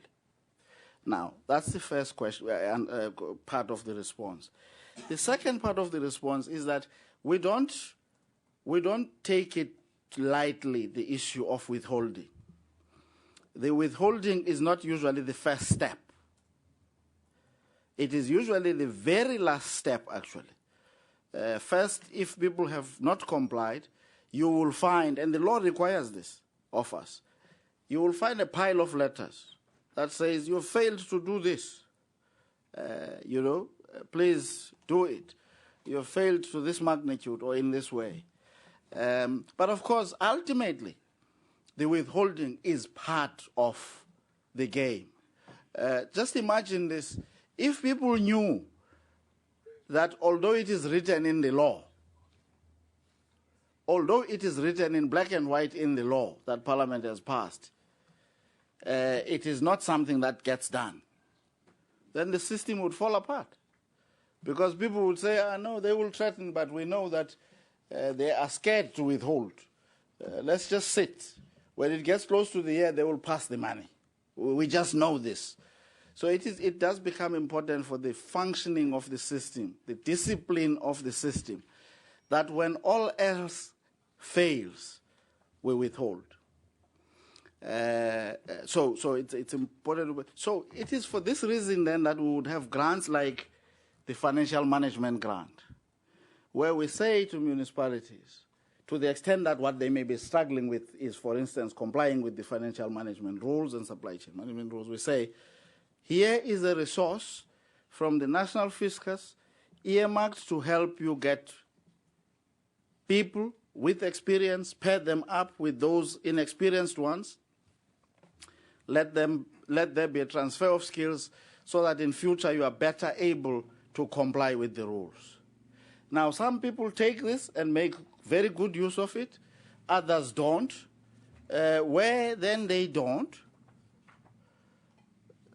the ultimate instrument, which is to withhold, does kick in. We'll give the committee a list of the municipalities from which the money was withheld. The 30 million that the CPO wants, I've got 10 divisions under me. All of them always want money. Sometimes I want money myself for the DG's office and the ministry. But Parliament has given us a certain amount.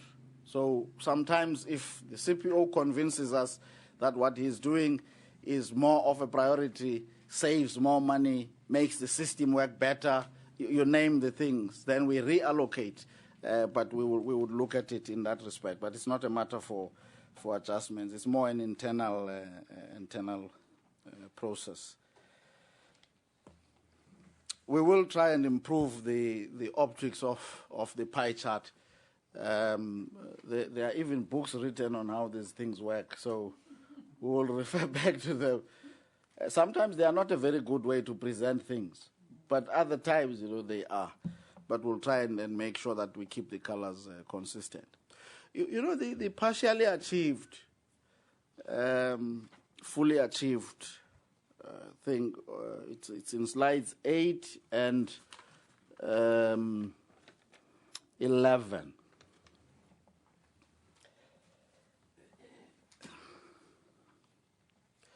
It is interesting because the other discussion that I was in, and I was not even participating, but I was listening to political principals lamenting the fact that one office that shall remain unnamed here, it used to say if a building is 99% built, let's say. So in other words, you've got the walls, all the wet works are done, the windows are there, or let's say window frames are there, the roof material is there, maybe what you don't have are the ridges, and you don't have the window panes, the paint work is not done. They would say there is no building. Now, you run a risk when you've done that, because when you have spent the money and you say the building does not exist on paper, you are lying. Oh, sorry, you are not telling the truth. Yeah, maybe here I can't use the word. You are not telling the truth because relative to the outlay, there is a structure on the ground to show for the money. But it is not a complete structure. So it is a partially built building. Right? Now, we can quibble about whether at that stage it represents 90% completion or whatever. Then you try to put a number. That's why we agonized over this with our audit committee members who were with us. We said, look, to present a little bit more information to Parliament, let's do slide 10, where we can reflect that of the partially completed things, no, 10, yes, which ones are only done if you put some estimate 50 to 60%. Then we say 1 there. 61 to 70. So you have a sense it is not fully done, but if you were to put a percentage to the amount completed, what percentage? Partially complete exists in real life. I'm sorry, it exists in real life. Now, I do understand we can get to the end of the year having said that we will produce a complete building, but have half of it. Yes, we have not achieved the full building, but we have achieved something, which is half a building. Because when you have spent money, at least you have got to show something for it. So that's what it means, honorable members. But I know we would have preferred 100%. Let me just get that right so that I don't get misunderstood. When we have said we will produce a legislation and we would prefer that it must be done, signed by the President. Building, if it's a building, IT, if it's an IT, and so on.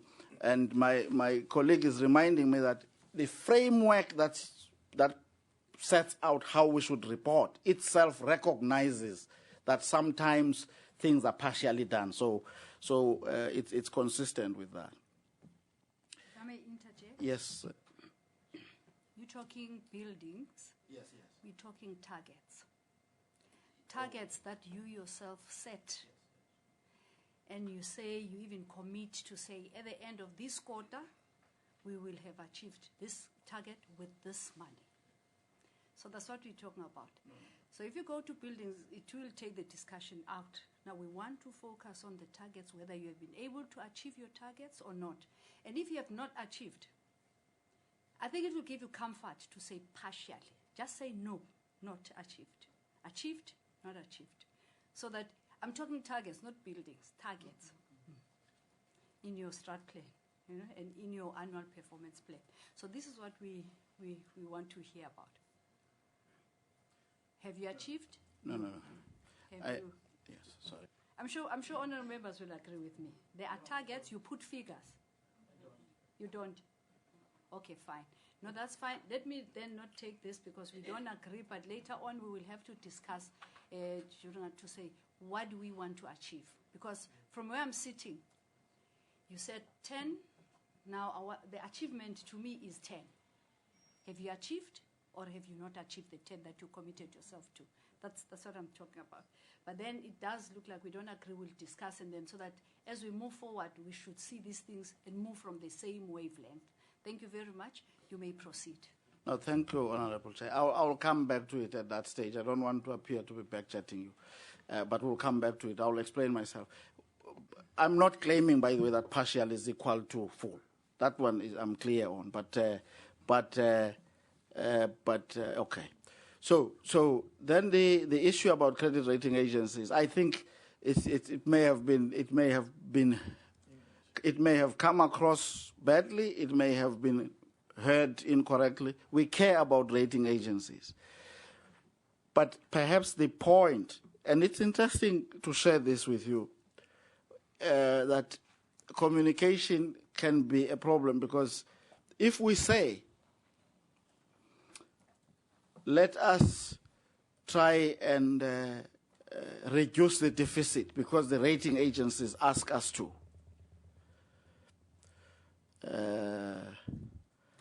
it carries a particular taste as opposed to saying, let us reduce the deficit because it makes sense for South Africa to do that. The fact that there is a coincidence of these interests, in other words, rating agencies like it when that happens and therefore they rate us highly, is a good thing. But if you say to South Africans, tighten the belt because someone in New York or London says so and they are busy enjoying nice burgers there, the people might just react badly to it. It's interesting that one rating agency even said so. He said, no, we're getting worried now. You're going to make us hated here. People are going to wait for us at the airport and take us from arrivals and put us to departures because you're blaming everything that you have to do because you need it on us. So I'm glad that we seem to be having an understanding. You see, the issue about net loan debt at what stage, there is usually the difference between what we, at the start of the year, we project. We think that will be 44% given the numbers that we're putting. But then at a particular point when you ask us, when we give you the actual amount, we've got to work out what is debt at that point minus cash divided by GDP. Then we get a number. That's the difference. I hope I'm making sense. So it's projected to reach a particular point, but at the point at which we measured it here, it was lower than the point that's projected. I've misunderstood your question. Okay. Oh, okay. I know that in India they shake heads when they agree. But we made you know what we did in that slide where we talk about the things that caused underspending. We list, we make examples, and this is what happens when you make examples. By the way, it would have been better if we said such as, because when you say such as, you can say such as even if something has not been the cause, but you can say sometimes it is one of them. But when you say e.g., you suggest it is one of them. It may not be weather, but this is a list of things that usually get given as reasons. Weather and unexpected discoveries. I'll come to the unexpected discoveries. Procurement issues and stuff like that. Well, by the way, the weather thing, there was drought in parts of South Africa, but there was rain in other parts. Let's just say. So the reasons were given to us by the recipients of the grants, and we put them as they are. Unexpected discoveries, they sound strange, but what happens sometimes is, if, for instance, you are going to build, you may think that and I'm not saying this is specific, but I'm giving it because we experienced this in our case. If you are going to build and you don't know that the area's soil structure is unstable, then you think that you're going to build there, this and that, and when you then go and do the survey, you discover the thing. You didn't expect it, but you had to do it. It's an example. Now, for instance, in our case, we were to renovate a building, and people quoted, being sure that the building needs 1, 2, 3 when they looked at it. But when they then started to do the work, they realized that structurally it needs more stuff than what they had estimated. Those are examples of unexpected discoveries. I hope I'm giving satisfactory explanation. So those are the kinds of stuff. So we list just examples there of things that had led to underspending. Assets not bought on time. This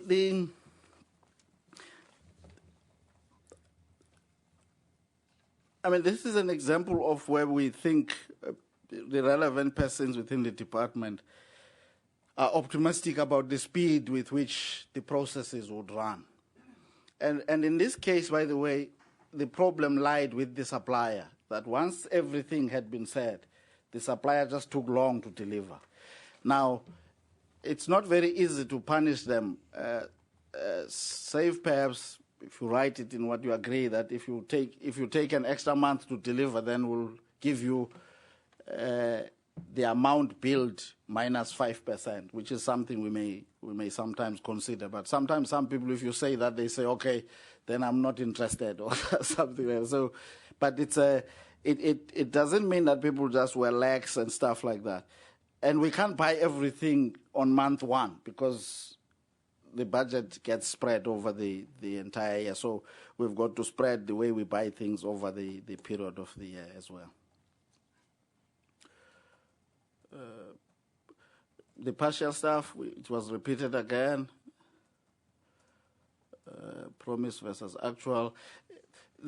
I've got a lot of sympathy, Honorable Dr. Magiope, that indeed there might be connections between the fact that people may have been promised something and then when it doesn't happen because the money has been stopped, there could be protests.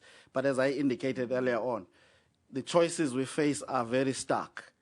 It's between saying the law is there, let's just agree it's a problem, let's go about our lives, or sometimes saying, look, the law matters, and try to find the right balance. As I indicated, we try to help as much as possible. We provide a whole range of support, actually, as government. If I may leave the fact that this one relates to municipalities. Provinces, we have run a program for over a decade now of providing technical support. You'll be amazed, sometimes they don't take the support.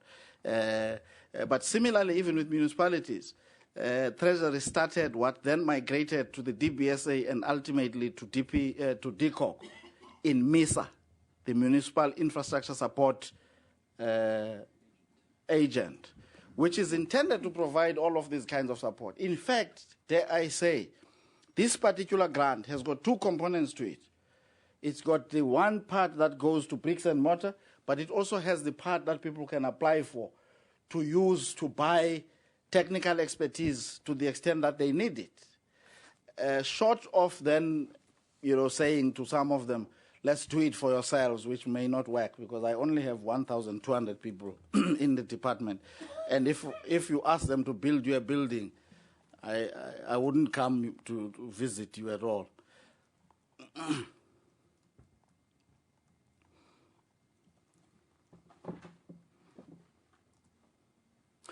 We do check before stopping.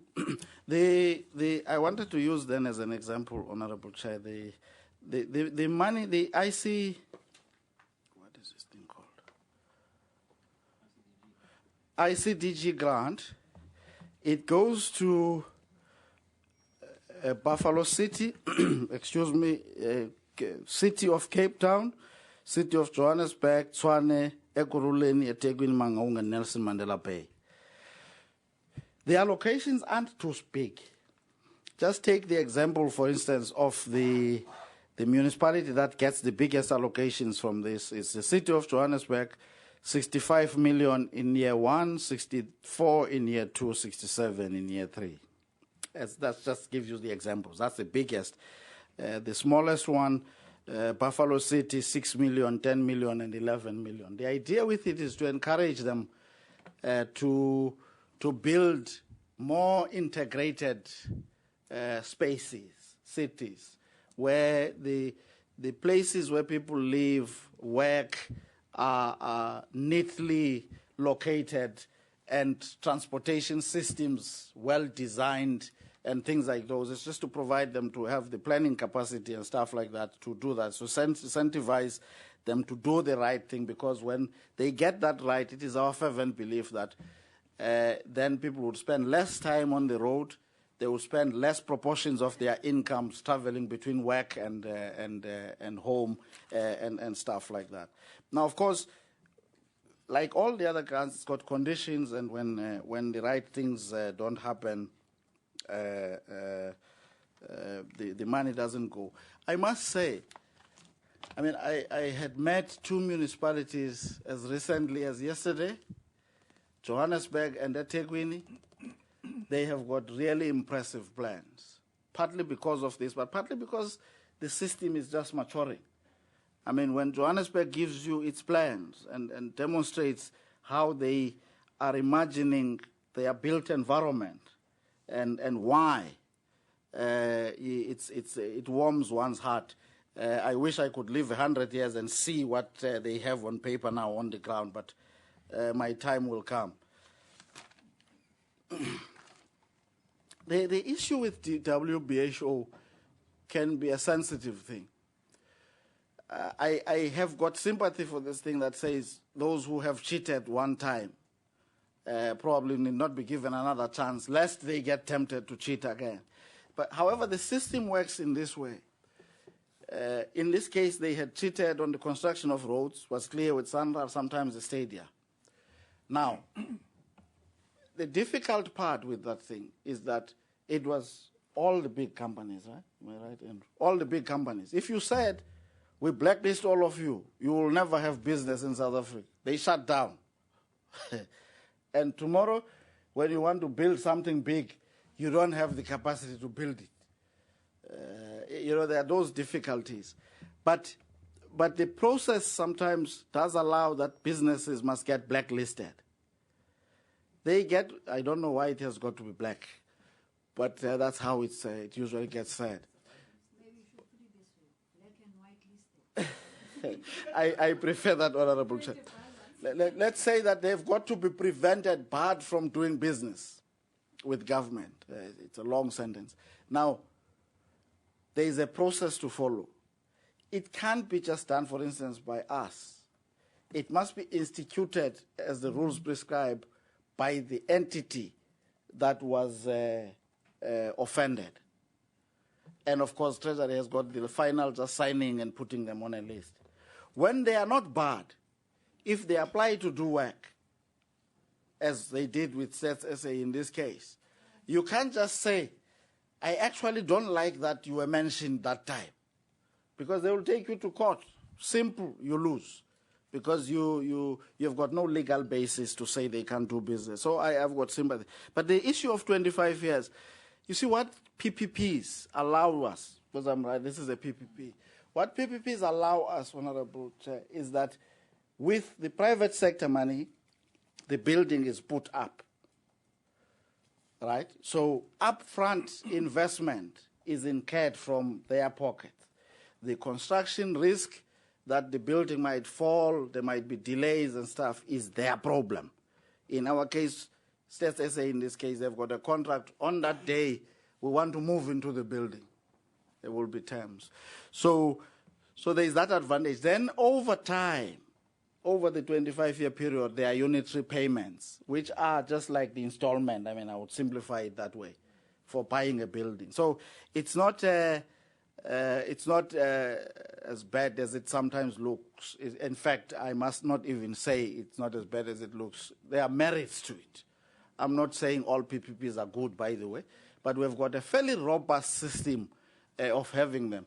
The Department of Trade and Industry has got similar arrangement, but my professor here wants to add something. I just want to, because that's exactly right. It's a repayment that occurs over a long period. It's not the full life of the building, but it's a substantial period of the life of the building. But the big advantage to government of these long-term concessions is that at the end of the concession period, the building comes back to the state, and there are penalties that kick in if it's not in a state, in a condition that is consistent with the contract. So you have a long-term concession at the end of which you get the building back, but there is an assurance detailed in a very detailed contract of what the state of the building has to be when it is handed back. Proper maintenance has to be done, and so a long-term concession brings with it considerable assurance that the fixed infrastructure will be properly maintained for the full period. And so when it's built, the contractor who's building it won't take shortcuts, because they will pay for the shortcuts themselves in maintenance costs over time. So that's the sort of economic logic of these agreements. But yes, it does lock us in for a long time. Thank you very much, Professor. So it's the advantages.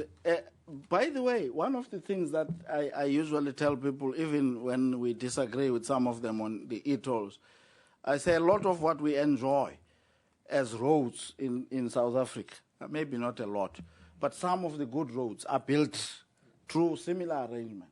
When you drive from Johannesburg to Durban, you really feel, I've arrived now.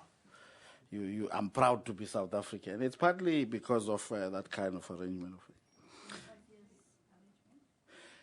No, it's a different period, but long still. Long still. It's not very different. I mean, most people would have bonds for their houses for a very long time. So it's not very different from that. It's better for a physical thing, by the way. I mean, what nonsense am I saying now? A more valuable thing, rather than a car that I can look at you one moment and say, what a Maserati, and then the next moment I turn around the corner, it looks like scrap. So it's the nature of life. You can enjoy a better quality of life and things than your income allows you in the immediate term, in the belief that your income streams over time will cover the thing. That's a kind of that philosophy. So they getting close to the end. The over-expenditure on Program 6, Honourable McLaughlin, it relates to two things. It is the exchange rate, one, but two, it is also the acquisition of shares that we didn't anticipate, to get from the African Development Bank. We will, of course, have to make savings from within our budget to cover that. Now, there was the issue which belongs to the partial staff where we say not applicable. What that means is that if the target is for a year, but in the instance of a quarter, there was no expectation that something must be delivered by the end of the first quarter. So there is no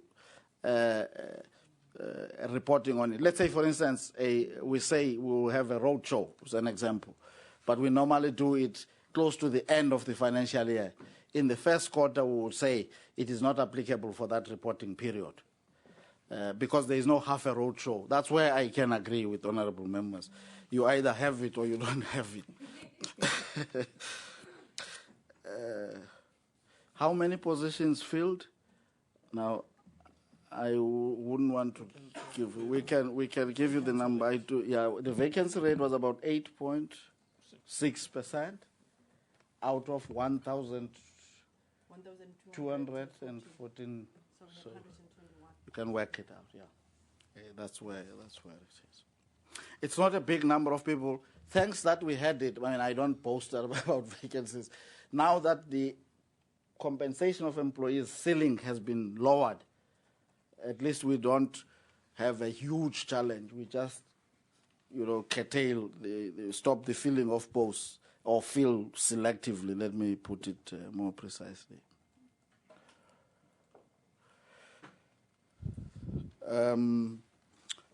Now, that brings us to the end of the Jobs Fund, yes. I can quickly deal with there were 5 questions on the Jobs Fund. Let me just clarify the way this works. The Jobs Fund operates on the basis of a call for proposals which is issued. Project applicants put in applications. Those applications are then assessed in a first round, and there's a selection made of projects that look promising and that meet the criteria that have been set, which are specified in the request for proposals. So we cut down from maybe 100 applications to 30 or 40 at that stage. Applicants are then invited to submit a detailed business case. That's quite a costly thing to prepare. It needs quite a lot of detail. And the investment committee then assesses a full business case, and decisions are made, and contracts are entered into with Jobs Fund partners.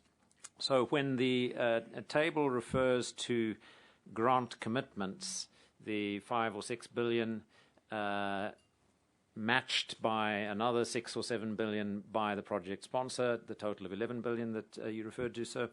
Those are that's what's contracted, and implementation then begins. The next reported spending item of 3.3 billion in disbursements is the disbursements out of the state's contribution, just out of the 5 or 6 billion that the state contributes. That would also be matched by the own contributions of project sponsors. So the disbursements of 3 billion represents the state's contribution to spending on those projects of probably 6 or 7 billion by the deadline that we're reporting on now. So that's how those numbers play out. On wages, we don't have a national minimum wage, but of course in many sectors there are either bargaining council agreements or statutory wage levels that are set by the Department of Labour. And one of the important things that is assessed in the course of evaluating projects is whether they are compliant with the relevant legislation. And I can't give you a confident answer on whether these wages that are reported are full costs to company or net wages.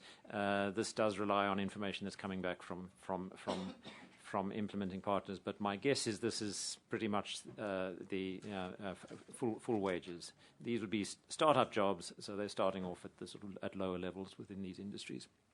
The 1.7 billion in support of enterprise development covers a wide range of things. There are 40-odd enterprise development projects. Some of these are partnerships with financial institutions that are providing loans or funding to small enterprises, and so this is a guarantee-type facility or a co-funding of lending to businesses. In other cases, we're contributing to mentorship and training programs for businesses.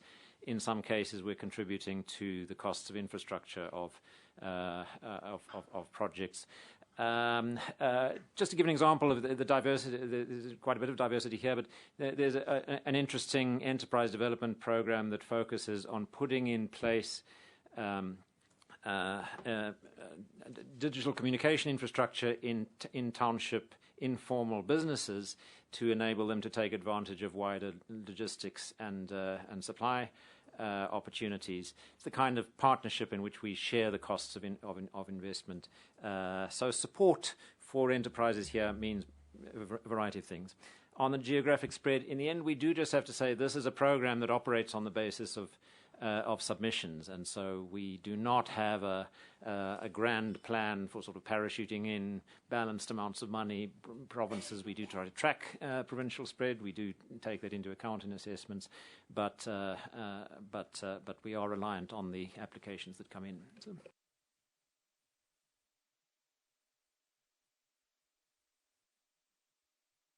Now allow the honourable members to make follow-up questions, and if you don't have follow-up questions, we can then proceed with the second round of new questions. Honourable Member Shope Sitole, Honourable Member Fick, Honourable Member Low, and then Honourable Member Gwabas. Thank you very much, Chairperson. My first question, I didn't ask any question before, is on the Jobs Fund. I see the process is such that business proposals are very expensive to make. So does it mean that poor rural youth was not taken into account when we think of the Jobs Fund? Or should I put it in a more positive way and say, how do we get the rural youth to participate? Because they are there, but they don't know how to, they hear about it, but they don't know how to be part of this. That is one. Two, these are just comments, you know, on the partially completed and 100%. You know, in my previous life as an accountant, I am familiar with this. There will always be work in progress. And also as a member of a committee in Parliament, let's say this committee, I remember we went into some nice hotel somewhere in the Cape, and we sat there for a whole week, and we planned. We set out our targets that we're going to achieve 1, 2, 3, 4, 5 by this. But you know, 1, 2, 3, we were told that there are elections, we have to close and go. So we ourselves, our report will have partially completed and completed. So it's normal in business as far as I understand. So the other one is the comfort you gave me, DG, when you said we can trust the post office. Because I do have a few, I don't have a lot of money, but a few runs in the post office. But I was scared to death this morning. I have a habit of waking up maybe at 2 o'clock and go into the internet. And I came across a very scary video when this guy say, "Wake up, Americans, wake up. There is dollar war. China is introducing what is it?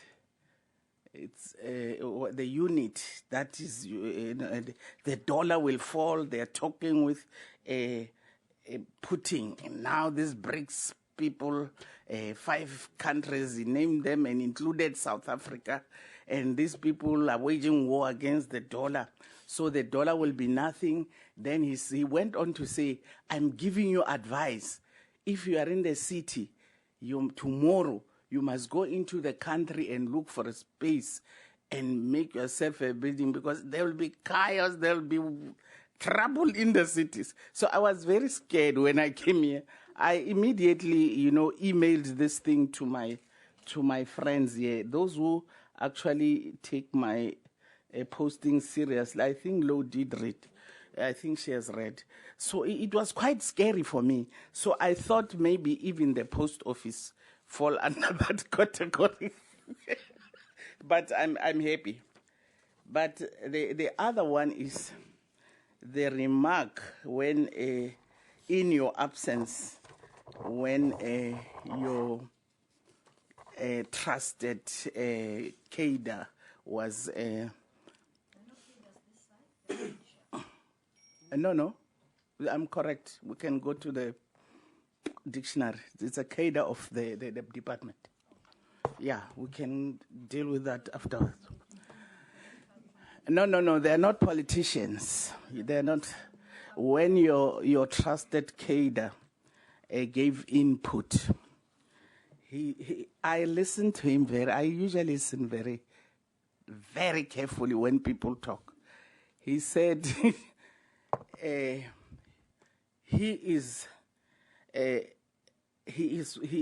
listens to the credit raters, but he is government. And I think that's a very correct stance. We need that stance. Because I'll tell you why. There's the guy called Fabian Lidner. He writes how rating agencies are aggravating the euro crisis. The other one is the University of Minnesota Law School. They write, why did rating agencies do such a bad job when rating subprime securities?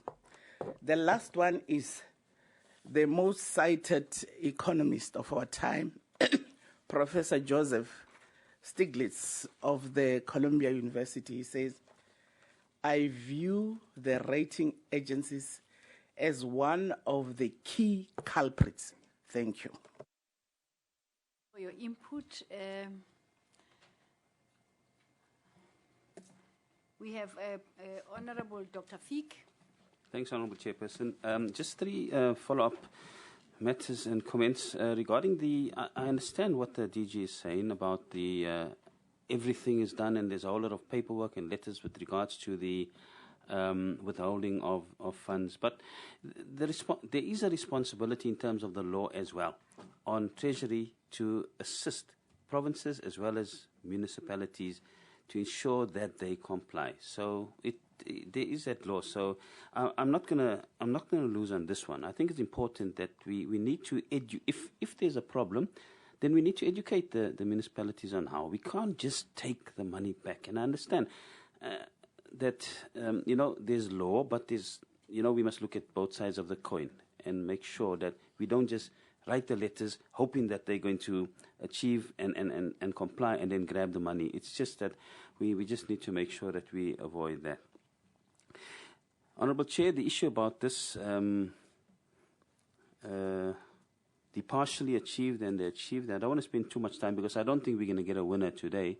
But, if it's, I'm with you on this one, Honourable Chairperson. If it's a target, if you're supposed to build one house, if you're supposed to, and the DG alluded to this, if you're supposed to have one road show, then either you've had the road show, you've got the house, or you haven't. And so, but nevertheless, I hear what Honourable Shopi Sitole is saying, but I think with this one, it's not. It's not going to work because you've got your targets and you have to achieve those targets. So I'm sorry, I'm not going to fall for that one.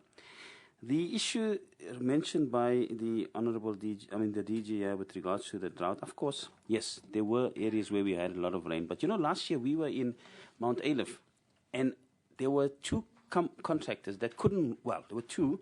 One contractor couldn't work because of the inclement weather in the same town. So, one needs to be very careful of these reasons for not performing. Same town, probably less than a kilometer apart. The one contractor couldn't work and the other contractor worked. How do you explain that? So all I'm saying is that we get these reasons or these excuses why the work cannot be done, but whether that is a valid reason is questionable. Then, Honourable Chair, the last point, and this one again, sorry, DG, I'm not agreeing with you on another one here. This internal audit and risk management, where you mentioned it wasn't relevant in the first quarter. Now, I can't agree with that one and the number of provincial visits undertaken to improve intergovernmental relations and provincial financial performance. Now, surely your performance is for the coming year. So you can't meet at the end of the financial year to plan a improvement in financial performance for the forthcoming year. You're not doing an audit. You're looking at your performance that needs to be improved. So therefore, you have to have it even before the first quarter. So I believe that one that is problematic. And the same with your internal audit. I mean, internal audit and risk management must be done before the year. You can't do your risk management and prepare a risk matrix or a risk register at the end of the financial year. So those are ones that surely, maybe in other instances, but I think with those two, they have to be done before the start of the financial year. Thank you, Chair.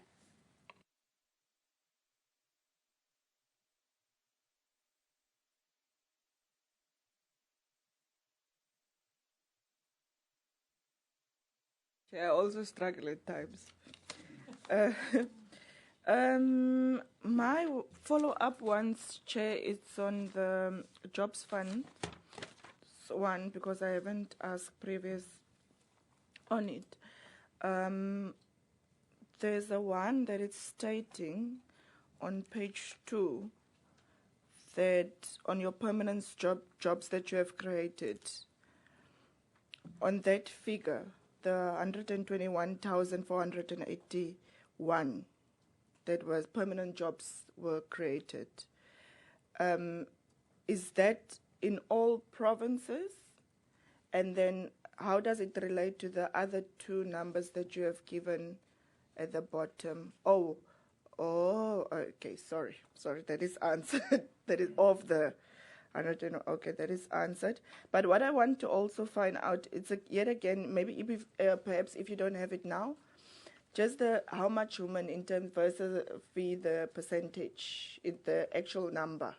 You are saying 65% women, but how much is it of that whole figure? And then how much is actually white, black, and colored Indian in that regard? If you don't have it now, if you can just furnish the research office with that. And then the one of the technical skills and work readiness program, do you actually follow up on that number of trainees that you have trained? Are they in the system and so forth, or where are they? Do you just train them and then they have the skills and we don't follow up on them in terms of job placements and so forth? That one.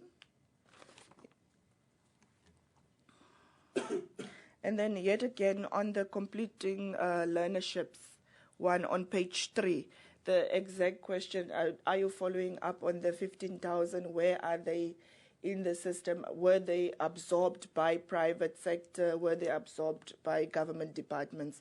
So that you don't just train these internships and then they sit at home by the end of the day. Thank you, Chair.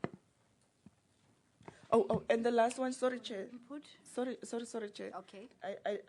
The one on the National Treasury one, on slide 21, on the procurement, I don't know if the DJ have answered it. I will just get it from the minutes. But the procurement and staff capacity constraints in selective municipalities, which municipalities are that? And in which areas, if we can just get a list of the municipalities that don't have procurement and staff capacity. Thank you, Chair. Honorable Tlangweni. I will now call upon Honorable Gwabasa. Yeah, Chairperson, most questions have been asked by the members, so I will be short. Except to say on the issue of municipalities that are non-compliant and therefore forcing you to withhold monies, I do want to say that we do get worried when such things happen. At one level, we want municipalities to comply with the prescripts of the law insofar as compliance is concerned. At another level, we are worried about delivery of services. And so it's a very tricky balancing act. So we would want to understand whether once you have come to a stage where you withhold the monies, you then go on to assist these municipalities with capacity building, of course, probably jointly with COGTA as well, so that in future they don't continue to fail to comply and therefore suffer the consequences. The second question, Chairperson, relates to the Jobs Fund.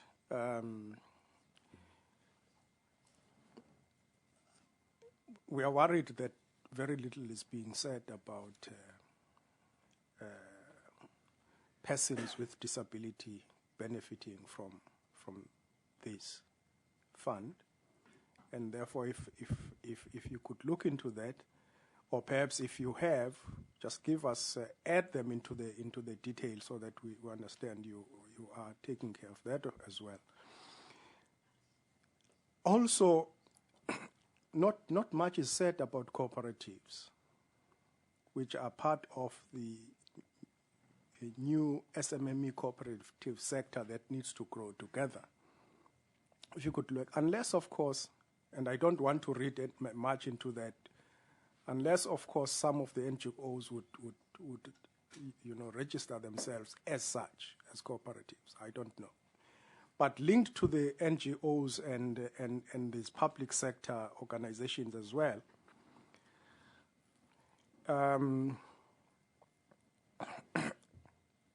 one would like to know whether you do have a way of determining the actual existence of these NGOs and whether they are doing exactly what they are doing when they, what do you call this thing, Honorable Sheila Shobestole, when they present their business proposals, so that you don't just give money in the hope that they are creating jobs and they are giving specific service to communities when in fact they are doing other things. And I raise this question because the National Lotteries Board will tell you stories about this thing, including very bad stories about the work some of these NGOs are doing in the country. So, but linked to that, these public sector organizations, we would like to understand what are these public sector organizations that are benefiting from the Jobs Fund. Maybe one has a limited understanding of the public sector, simply meaning employees of government. So that's part of the limitation, but perhaps if you could explain that. 12,000 SMMEs, very commendable, but do you have a way of determining just how many jobs they are creating and also their sustainability? Because it's important to have them creating these much needed jobs, but also doing businesses that are sustainable over time, so that at a particular point they become self-sufficient and contribute better to the economy. And linked to that, of course, is the issue that we very often don't look into, all of us. And that is the the percentage they contribute to the GDP, so that we see that whether there is progress in that regard.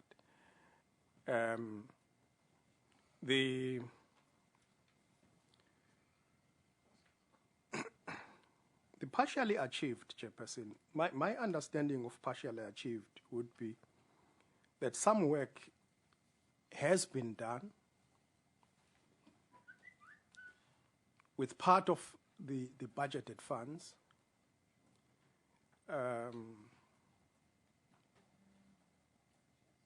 and because the target was declared and the budget attached to the target was attached to the target, you need to declare the extent to which you have achieved, and the funds already committed and the funds remaining to complete the target.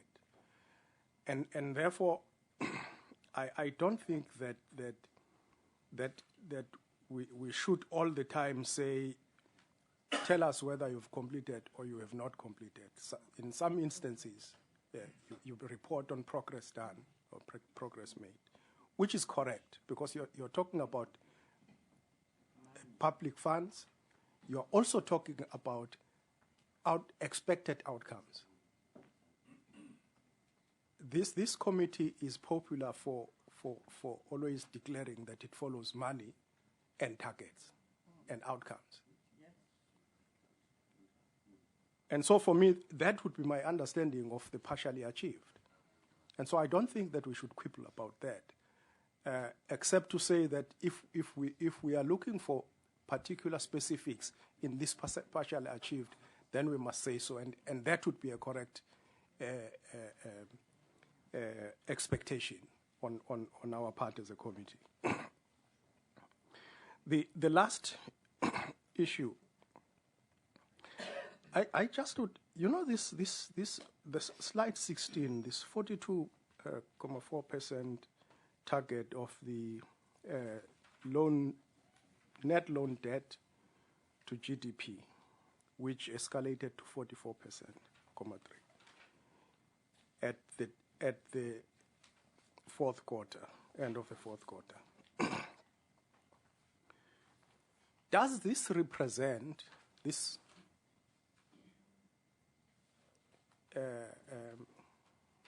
44% increased expenditure of public expenditure, or are there other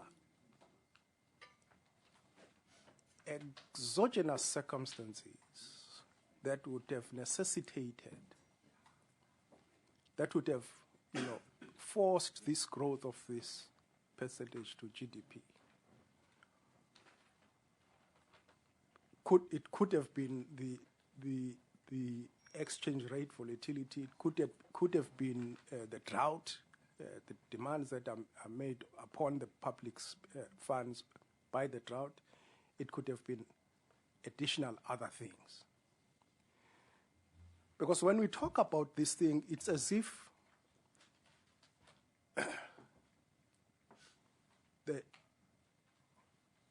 this loan debt is increasing because of government's recklessness. And in fact, it's in most cases not the case. Because if you look at the next slide on the other page on the same subject, on the first quarter, you realize that this debt to GDP has evened out. And it then indicates that we are achieving the target, and there is a possibility of reducing that gradually further if our economic environment faces a positive territory. So if you could explain that further. Thank you. Okay, those are the new questions. I take it the last questions to the department. Dr. Madlope. Thanks, Chair. No, thanks for responses. Chair, I did not hear the impact since this program was launched of intercity generation in 2004, as it was launched, whether it's making any impact. That's what I did not get very well. Okay, it's actually and also on the okay, and also on the issue of the partially, I think colleagues, the way we used to say in this committee, we always say we follow the money. It means to say to us, even they have not completed the project, because we are not interested only on the completed project. we are also interested in the progress. That's why we even call them even in the first quarter. Because if we were not interested in the progress, we would have called them on the fourth quarter and say what has been completed. So I think if we attach the budget, we attach the money on the activity or on the project, we must know, because they can't come here and say we have spent 50%. They say we haven't spent anything. They don't indicate, and we don't know where the money that we have appropriated to each and every department. Maybe we need to understand, because we appropriate money, we follow it. If it is in the 50%, we know that now the money we are following is at a 50%. And then if it is 100%, we know that it's completed. Because if we don't follow the money, it will mean to say that if they report to say we haven't done, we won't know the progress and follow up and do the oversight on what they've done and whip them if they are slow on their progress going forward. Thanks, Chair. Also, if I may be allowed to make a comment, you see, as we do our oversight, we have to look at the work before us holistically. The other angle is, if you don't achieve your targets in the first quarter, the interpretation is that there will be an under-expenditure. And that might have an impact as you proceed to the next quarter. And probably also an impact at the end of the financial year, because there might be money that is underspent. And we all know that in terms of the PFA, underspending is, please teach me, DG. Underspending is, it's an offense. No, but thank you very much. That was a comment from me. I have a question to ask the DG. DG, with regards to Program 5, which spent 361.9 million, thus overspent by 191%, largely due to the Integrated Financial Management Systems project. How are you going to avoid unauthorized expenditure and over-expenditure at the end of the financial year? Now, also given that this very critical project has been ongoing since 2005, how far are we from completion, and what still needs to be done? We'd like to get a progress report in this regard. Now, on the internal audit, I would like the internal auditor to kindly share the status of internal controls within the department, and are these adequate to ensure that the department attains its objectives?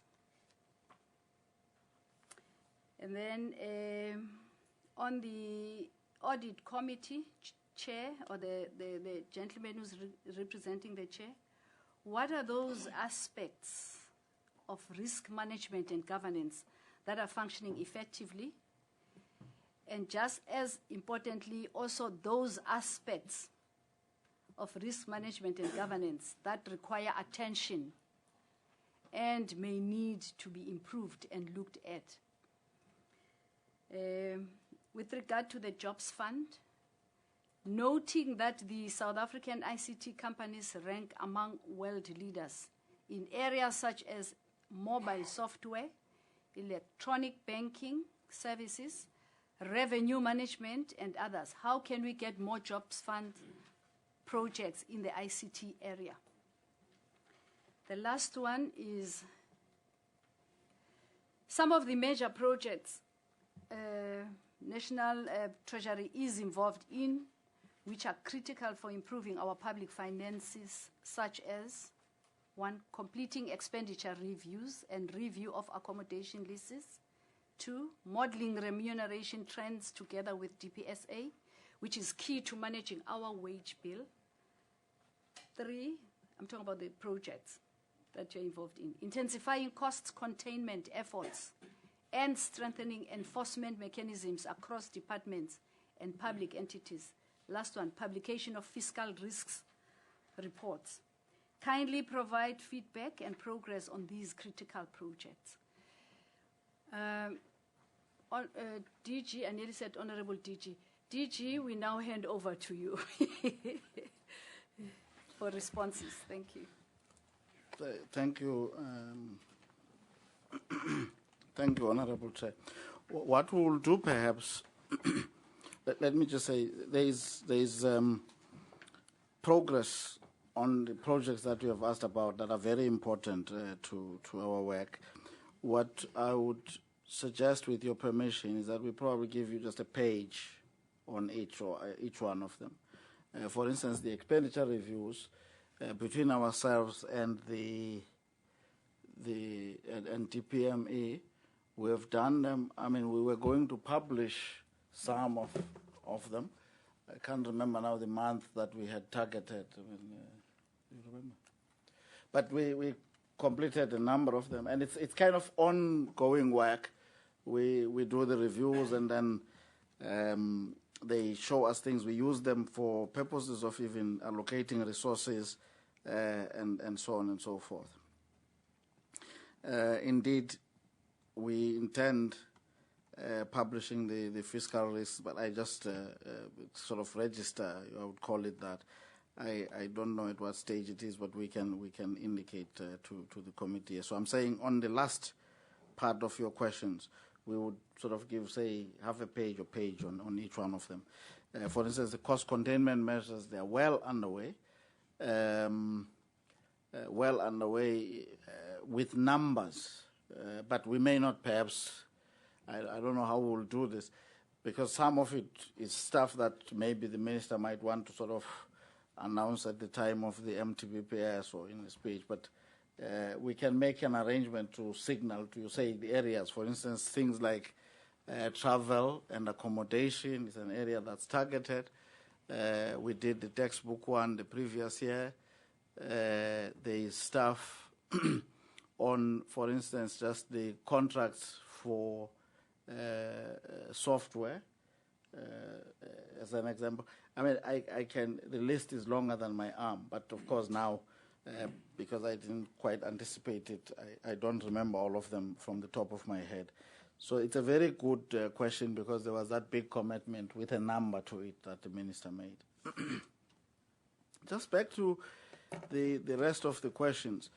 I thought I should start with yours, Chair, because it's the first time you ask, and so that I can get more protection than the one that I've got already. I've realized it doesn't help. I must say, I mean, let me say to Dr. Fick, Honorable Dr. Fick, I don't want to appear to be disagreeing with him when I agree. Let me be clear on this thing of helping municipalities. Stopping or withholding is the last thing we do. We do everything you can think about, within our capacity, of course, before we ultimately resort to stopping. So,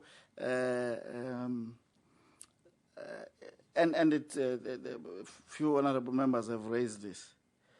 But the point I emphasize, and this may be just the school teacher in me, the one thing you don't do is to write a rule and never ever invoke it. Because people learn that, they can threaten, they can do all the other things, but the one thing they never do is to stop the money, right? And in these repeated games, then once the word goes out that they never stop the money because they are afraid that service delivery will be lost or they will be blamed for non-delivery, then people just do the things. They don't care. They will say, okay, let's sit it out. When it gets close to the end of the financial year, they transfer. So, and it may be, honorable member, something that you should, I don't know if I'm allowed to say this, but consider strongly then when the Division of Revenue Bill is before you. But I dare say the Division of Revenue Bill is just aligned to the Constitution, because the Constitution too does say that when there is a persistent breach, you stop, even the equitable share. And most people thought that it would never happen until we did it. I wouldn't say with which municipality, because it was not submitting annual financial statements. It is a difficult thing to do, because you know that some of them, they depend almost absolutely on this equitable share. But when people ignore rules, I almost said I would never serve a system, perhaps I should say, where rules are just a piece of paper. I wouldn't. When you have got rules, they must apply. Of course, you don't apply them heartlessly. You just wake up one day, you say, let's stop the money. You do the other things. But when everything has been done, and the only thing that's left in the rules that are written is to stop, please allow us to stop. Please allow us to stop. Of course, keep pushing us that we must help first and ask us for the help. But people must never get the idea that it looks like the stopping is going to stop. Because if people get that impression, then the world will be a terrible place for us. Thanks for indulging me on this. So that's then the partially achieved, fully achieved, I will avoid it. I agree with the honourable members who have spoken on it. I will just say that and say no more.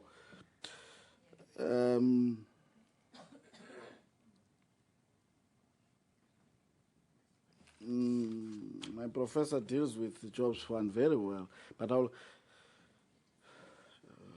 oh yes, Honourable Ngwabaza is very correct. In fact, I probably got my facts twisted here.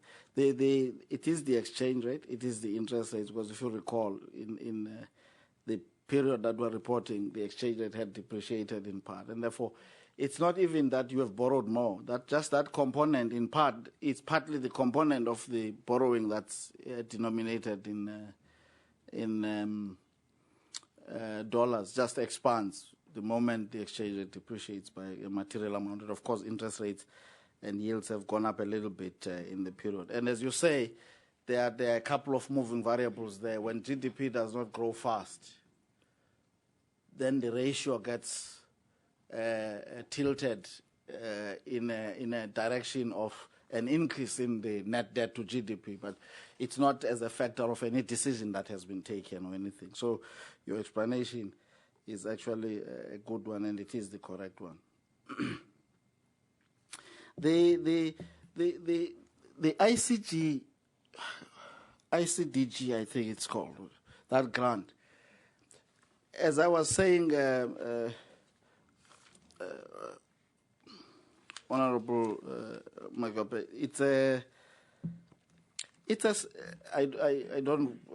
in the bigger scheme of things, perhaps is the right way to say, it's a very small grant. If you take Johannesburg, I think Johannesburg's budget now is between 55 and 60 billion per year. My colleague agrees it's roughly that amount. Now, this bit that we give is too small, but it is meant to influence how they manage the big grant. And as I was hinting, the plans are already beginning to show that the incentive works. And I wouldn't want to sit here with a clean conscience and say all of it is due to this grant, by the way. I wouldn't say that. I mean, we saw Soweto turning into a beautiful place that it has become long before this grant was there. But I would say that it is something, because we had the conversation with them, in part because we have this grant, and they were showing us their plans, Johannesburg and Durban, not because I live in Gauteng, but I found the Johannesburg one even more impressive. Both of them are good plans. And we have had an instance where all the cities that are benefiting from this grant came. We had a conference with investors showcasing these plans. They have very beautiful plans, in my view. That's why I'm praying to God that I live very long, so that I can see the cities that now exist on paper, existing on the ground, because it's one thing, it really begins to change lives when it happens on the ground, but it starts with the paper. So that's where we are. Can I check good plans long before 2016 local government elections and beautiful Johannesburg? You see, the only challenge here is that I have not recognized you, Honorable Member. If we can try and, I know you want to respond. Please, may I ask that you don't respond? But also, let's not provoke each other, you see, so that we remain focused. We mustn't lose focus. Let's remain focused. Thank you very much. Over Then to you, the last one from me, Honorable Chair, before I can allow my two highly capable, probably mostly qualified than all of us, women colleagues, these are chartered accountants, to respond to the other bit. Let me just start. Maybe I should leave actually both questions on IFMS so that people don't think that we just brought you here because we thought we might be asked about the gender.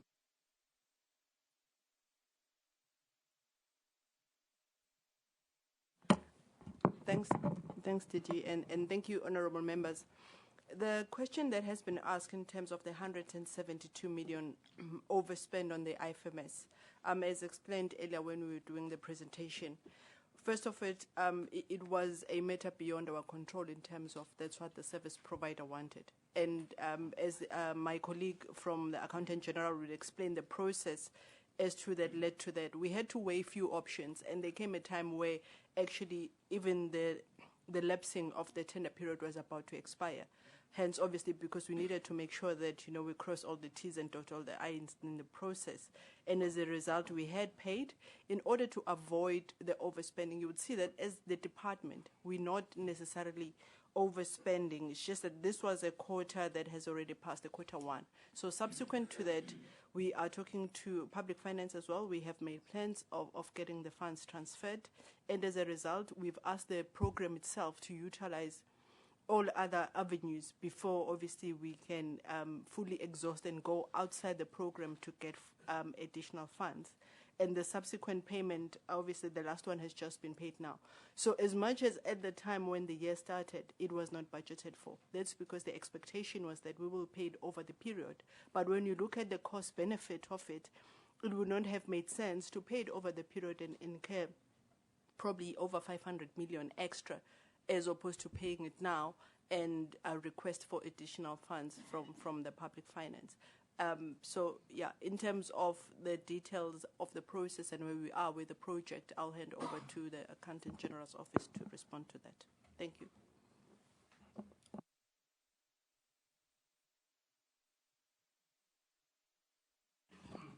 Thank you, honourable members. Sorry, I just had to find the button. I can't use the building analogy to this IT project because it really shouldn't take this long to have this project conceptualized and implemented. So we are conscious in the Accountant General's office and in the National Treasury that this is a strategic project and that it has fallen behind, and we are putting our every effort in order to ensure that we do meet our targets and the expectations of the public service in this regard. So in the end of 2013, we went to Cabinet with a memorandum detailing where we are and proposals on how we would be able to catch up on time and still, achieve the original objectives of this program. So we detailed how we would achieve this, and in doing so, we indicated that we wouldn't be exceeding the estimates that had previously been taken to Cabinet in that regard. And that was completion by 2021. So at this point in time, we are still pushing hard to reach that end date of 2021 and putting strategies in place in order for us to leverage off our partners such as CETA in order to do that, and engaging with the markets also. I guess one of the hard lessons we've learned when you give accountants an IT project is accountants are often dreaming about future and new requirements and changing legislation. So what we have learned is obviously as our environment matures, there's new legislation that comes in. IT, the requirements are always responding to that. So as much as we will want to have a solution implemented and available to the public service by 2021, we've realized that this is going to be an ongoing initiative for quite a number of years to ensure that we are able to support our policymakers and decision makers with information that is relevant at that point in time. So that is our targeted end date. But we do acknowledge that, environments change and continuously would have to be a focus for the Accountant General's office to ensure that we are in line with expectations on an annual basis. Thank you. Thank you, Chair. I mean, there were questions on the jobs fund and then the representative of our audit committee.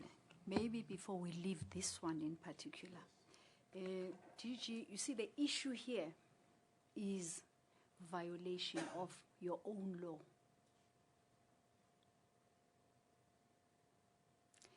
And I know that it is expected that National Treasury must lead by example all the time, so that you continue to have the influence over all of us with regard to performance that is balanced with compliance.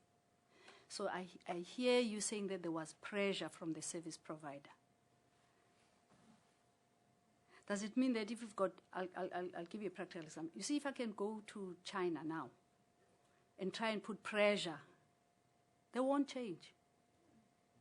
They will never change. But here at home, see, this relaxation, and particularly as it comes from your, I will say your office, because remember you are the accounting officer.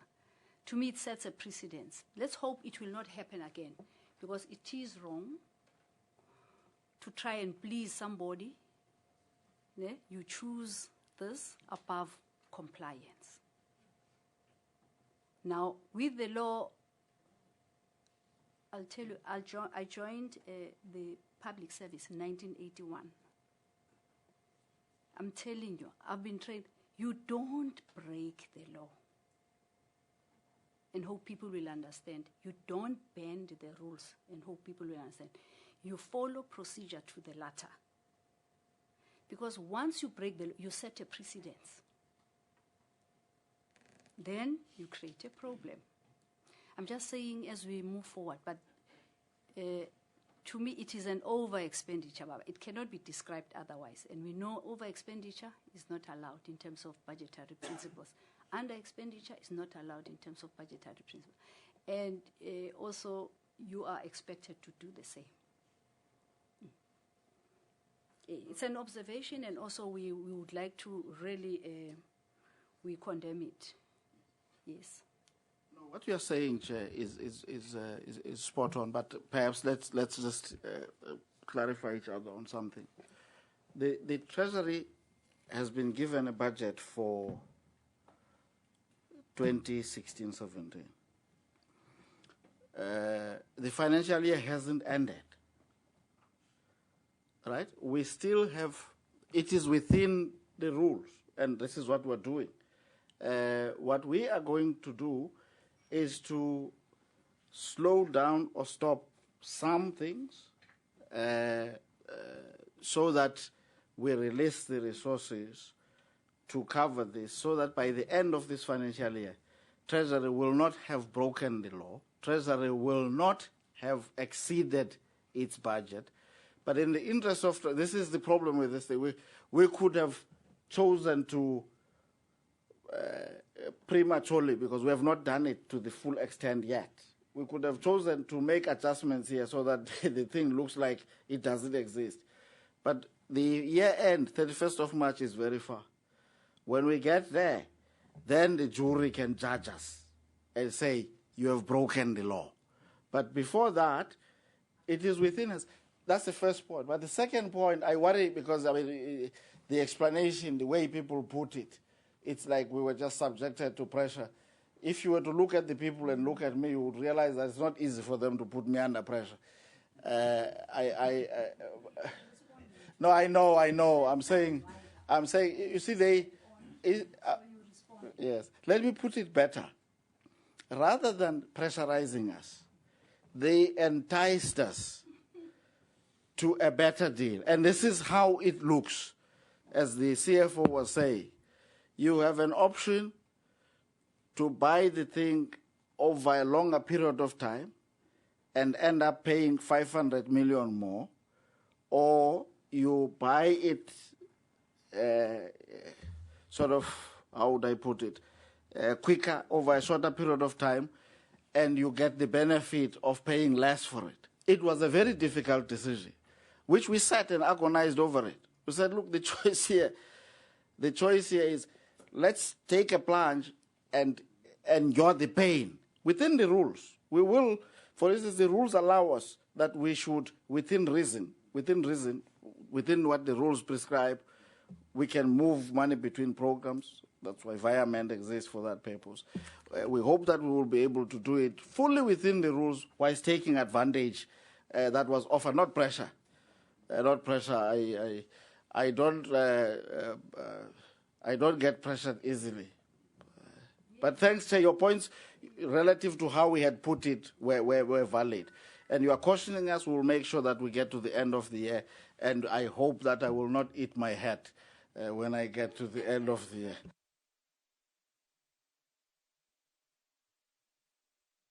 Very quickly on the Jobs Fund issue. So one of the questions raised was about checking on NGOs. Do they really exist? Do they do what they say they're doing?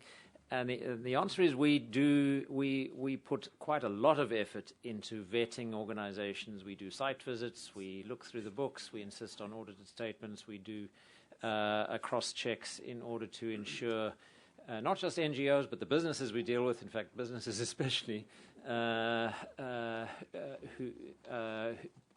when I say businesses especially, in a project like this, there is always the difficulty of trying to work out whether it's appropriate to financially support one particular business or group of businesses rather than others. And so we have to be very careful about ensuring that we have partnerships with businesses that make sense from a public finance point of view. The question was asked about what about the rural youth poor who can they apply to the fund? The answer is no. You can't apply to the fund as a complete new startup with no record and no assets and no capacity to deliver that's been established and proven. The fund doesn't exist to fund startups directly. We look for intermediaries to work with who themselves will work with smaller organizations. And so some of the best Jobs Fund projects are with organizations that have the capacity themselves to work with smaller organizations. And there's just a straightforward practical administrative reason for that. The Jobs Fund can't itself take on the job of dealing with all the potential applicants that would come to it. It has to look for partners who themselves engage with smaller organizations. And they might be cooperatives, they might be small enterprises, they might be community organizations, but we look for partners that can bring both a track record and a financial contribution to projects. The question was asked about what are the public sector organizations we work with. There are a number of municipalities that have put in applications and have received funding for projects from the Jobs Fund. The South African National Parks has quite a big project for employment creation and training of people. There are some provincial departments that have projects with the Jobs Fund. There are one or two science councils that have put in applications. So there's quite a wide range of public sector or government agencies or departments that have taken advantage of the Jobs Fund. On persons with disabilities, that's a good point, and in our more detailed tracking, there would be information on that. There are one or two projects that are specifically about work opportunities for people with disabilities. And then on the general question of tracking people through learnerships, do we really have a way of measuring impact? The Jobs Fund, partly because, as I said earlier, is about learning. It's about innovation. It's about trying to understand what works and what doesn't. Puts a lot of emphasis on insisting on our project partners themselves monitoring and evaluating what they do, and on making information available for the evaluations that we do ourselves. that doesn't mean you can track everybody. So a program that has trained 1,000 learners, you're not going to succeed in tracking everybody into their experience in the job market. But we certainly are putting work into assessing and evaluating impact in a systematic way. And lastly, on the ICT is a good point, a good question, Chair.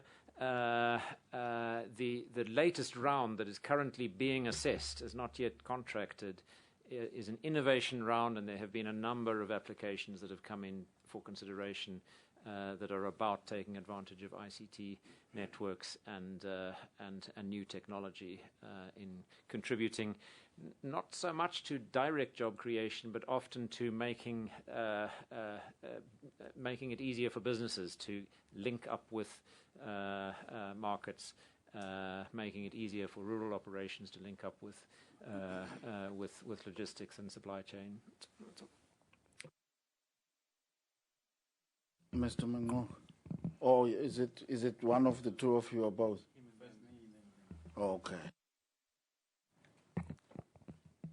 Yeah.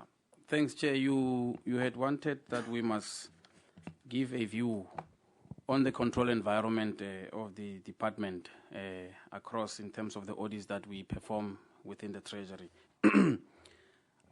I mean, the Treasury as an institution is an environment where the control environment fairly works. There's a lot of positives that one can draw from the reviews that we do. On average, from an internal audit point of view, we do anything between 55 and 60 audit assignments that cut across the various divisions within the institution. And what we do find is that a lot of things work as opposed to a lot of things not working. And even in areas where we find that there is room for improvements in terms of findings that we then outline, it is taken very seriously, to the extent that the Director General makes issues around findings a discussion point in the executive committee meetings of the organization. So there is a lot that works, and if we are to provide an opinion as to whether the control environment is sufficient and adequate, it is, and that is why the institution in many instances is able to achieve its objectives. So we, from an internal audit point of view, are quite satisfied with the control environment and the opinion thereof. Thanks. Yeah, go ahead. Is it you? Yeah, okay. Thank you, Chair. The question that we were asked to comment on was basically on certain aspects of risk management and governance, as to whether they're functioning effectively from the audit committee perspective, and which areas we perceive as requiring some improvement. And I think, as our Chief Audit Executive has commented, maybe let me start with the audit environment. I think as an audit committee, we are very satisfied and actually very proud with our internal audit function and its ability to provide us with the assurance required to ensure that the control environment within within the National Treasury is functioning effectively.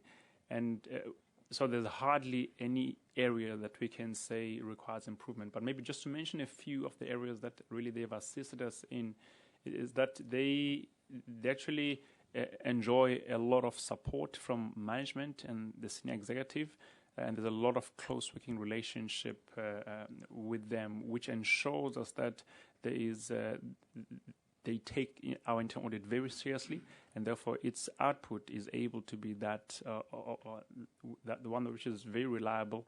And as an audit committee, we feel very comfortable that we are then providing complete oversight. And if there's any issues that require our attention, they are brought to us speedily, and we're able to take the necessary action. Also, we are very comfortable that, their services are objective, and that's what we always look at very closely, to make sure that they remain independent to some degree, in order for us as the oversight structure to place reliance on their work, and that we are very comfortable with. Also, what we've noted with our internal audit function is that they actually have conformed to, let's say, the highest standards of internal audit profession, and as a result, there is due reliance even from the likes of AGSA and the Auditor General's Office, and there's a lot of close working between the two of them, and that really just gives witness to the fact that they really are doing a good job as far as we're concerned as the audit committee. In terms of the areas of improvement, I mean, all we can say is that it's just to maintain that standard, because to make sure that they don't regress, there's a lot of quality work that needs to be constantly under monitoring and really pushing the bar to make sure that as the environment changes, they remain relevant, they remain on the ball in terms of them keeping up with the challenging times that we face. And that is what actually they need to just continue tightening on. I think as far as risk management, and now speaking because I sit in the audit committee, but also happen to chair the risk management committee. When it comes to the risk management function of the National Treasury, I can say there has been a recognition that there is some attention that requires to be paid on the risk management function. Our assessment is that it has worked very well, let me say, over the past decade, give or take, and what we have noted is that there is some level of complacency, perhaps if I put it that way, that then has caused management to awaken, to bring some interventions over the risk management function. But I think what that is due to is because of how the treasury environment is well controlled. It gives one the comfort. So there could be areas where because of how controlled it is, one tends to give it less attention. And I think that's what has happened over the risk management function. But I think the management intervention that have come into gear is that there is an awakening to say, let's revisit how our risk management function delivers. And as we speak, there is a complete, let me say, overhaul. A lot of considerations are being put on the table to actually refocus the risk management function, to get top management fully involved, to actually even give more attention to the various entities that National Treasury oversees, so that sufficient attention is given to each of the entities even. So as maybe to sum up, I would say on the internal audit side, we're very comfortable as an audit committee. We think it's delivering as expected, and we're comfortable with its product. And on the risk management, there is a reason to be concerned, but we're comfortable because as we speak, we're getting our hands dirty and we reshuffling how those operations have been, and there should be good progress that we're able to report, I'm sure, next time we're here. Thank you, Chair.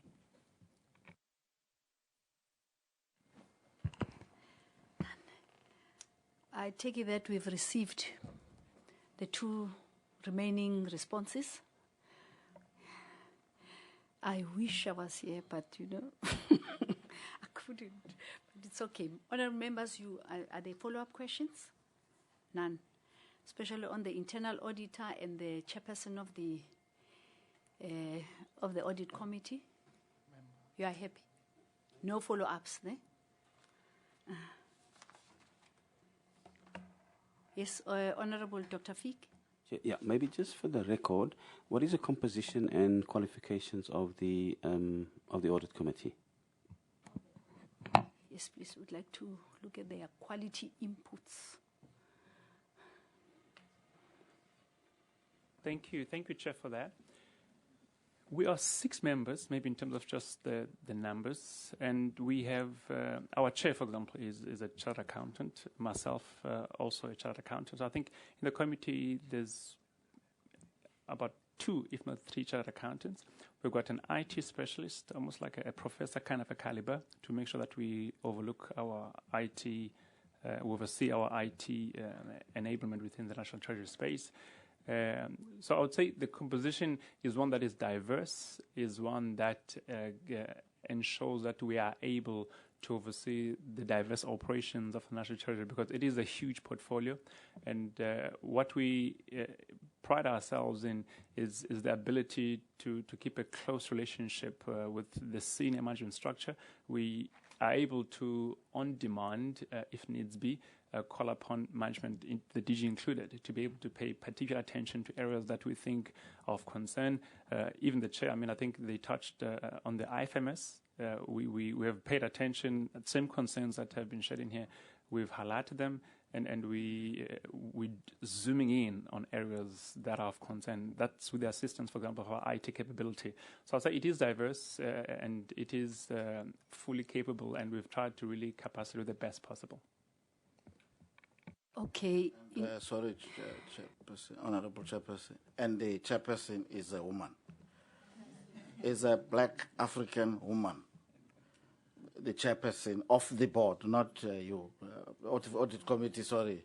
That's in terms of the Employment Equity Act. We expect you to meet that requirement.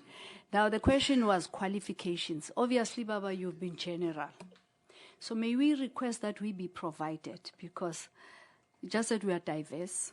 If it was an exam, I was going to fail you. Qualifications. But no, that's fine. I'm sure we'll be able to be provided with that information in writing. It's all right. Let's not... I see you have got your hand up. Maybe to be specific. I don't doubt him. To be But specific. must respond specifically. Let me be specific. Our chairperson, as I said, is a chartered accountant with honors. Okay, and then the other member has got masters in business administration. That's Mr. Amin Ahmad. The first one I referred to, our chairperson, is Ms. Octavia Matloa, the CA with honors. Amin Ahmad has got masters in business administration, and also is a certified internal auditor. He's also certified in government auditing and professional audit certification. He also has got risk management assurance qualifications. Myself, Luyanda, I'm a chartered accountant. I've got masters in business leadership as well. Our other member, Ms. Anna Budimo, she is the IT specialist. She's got masters in business administration, masters in applied science and electrical engineering. She's got BSc computer science, and she's done programming diploma, and I think the list is very long for her. And and there's a new member actually who just joined us. He's the only one who actually, as an economist, who just joined us, I think, recently due to the expiry of a term of one of our members. But that member is an economist. So those are the specific details in terms of the qualifications of our members. Thank you. Thank you very much. Honorable Member Shopes Tole.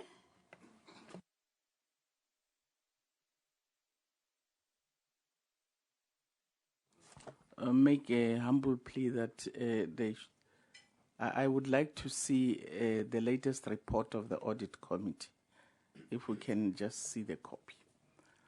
But the committee itself, the composition is very impressive. And I really listen to the internal audit reporting. It gives me some comfort. But I'm a person who like to see something in black and white so that I can fortify my confidence. Well, Gigi, I'm sure you can see how serious we take our work. Before we close, I really would like to respond on one issue that you raised, that of stopping the stopping. DG, you see, government is about service delivery and value for money, and also about balancing, remember, between performance and compliance. Now, the issue here is, I actually want to make a proposal of an intervention that can assist in ensuring that at the end of the day, this service delivery is achieved. Because it's not about us, it's about the people. And you remember there's this people first policy. Is it a policy, a principal policy? People first policy, okay? Now, I want to appeal to the department to look at an alternative way of dealing with these grants, but making sure that the grants reach the people and then they benefit from these grants, because the main reason for the grant is to assist in ensuring that people live a better life. Now, I know that you've got an intervention strategy for those departments or municipalities that do not perform well, that of an administration. Now, the one that I want to propose so that we ensure that we still achieve in terms of service delivery is, can't you then second somebody from the department to go and monitor on why is this grant, that whatever that would have cost the stopping. Go and monitor, sit down with them and craft maybe a fast-tracking or a fast-tracking plan so that this money at the end, it does go down. Because the problems with you keeping this one is two-pronged. We don't get the service delivery, you also have an under-expenditure. So which means it's also not a solution. Because there are problems all over. On your side and also on the service at the service delivery point. So we'll appreciate if you can just think about it and then... I think that's what I wanted to raise. Otherwise, I'm going to allow you your closing statement. Oh, there's a follow-up, sorry.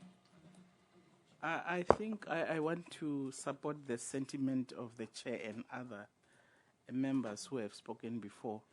But, I would like to suggest, Chairperson, that the Treasury give us the list of those municipalities that are not performing. And we, before we say he must break the law, we must do our work. We must call those municipalities with their MECs for local government. Because in the last APEC conference, it was... NEC or MMC? MEC. Or MEC, okay, a sorry. member of Executive Council. Yeah. Because in the last APEC conference, we discussed this issue, and it was observed that national departments, that is the Department of Local Government, COCTA, and Treasury, are very serious in helping municipalities. But somehow, MECs don't seem to be coming to the party. And yet, there is a section in the Municipal Finance Management Act that says all upper spheres must assist the municipalities. Because I can imagine the municipalities falling apart, the Department of COCTA in the province not worried at all. It's a constitutional obligation. They have to assist these people. So it is not just Treasury and COCTA alone. We need to have these municipalities with the MEC consent and what is it, if they fall under a district, and the mayor of that district under one roof, so that we sort out this thing, so that we don't just look at Treasury, because Treasury has got its own mandate, and there are things that MECs should be doing. All right, we take note of the input by Honorable Member Shopes Tole. I will then ask you to give us your closing statement. Honorable Chair, we have had the sentiment. We understand. We understand, for instance, on the issue of stopping, which was the last point. We will give the list as we had undertaken to do so. Mine is to, from the bottom of my heart, thank the committee for your understanding that I had to be in 2 meetings today, but also just a very robust but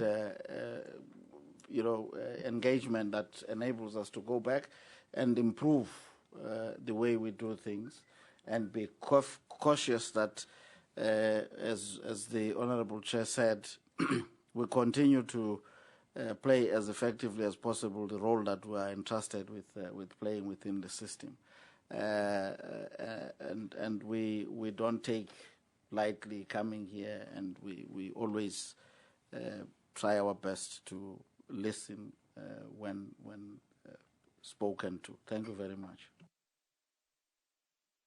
Well, on behalf of the committee, I would like to thank you for the informative briefing, but also in the adequate responses. I would also like to thank the honorable members for their robust engagement and interrogation of the National Treasury Report, financial and non-financial Treasury Report. I will just highlight some key issues emanating from the meeting.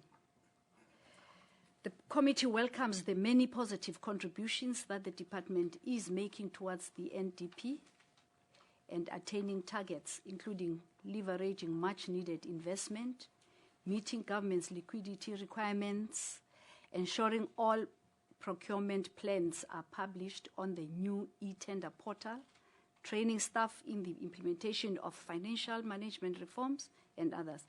We urge you to keep this up, as the committee is interested in seeing visible impact or bigger impact. There is impact, but we want to rise to greater heights.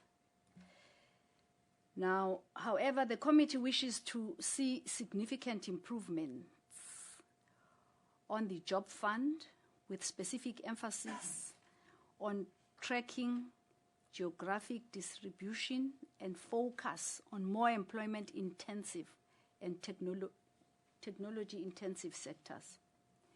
The committee also notes with concern some over and under expenditures in various programs of the department, the various funding pressures, and wishes to impress upon the department that it must always remain the role model within our broad public finance system, the role model.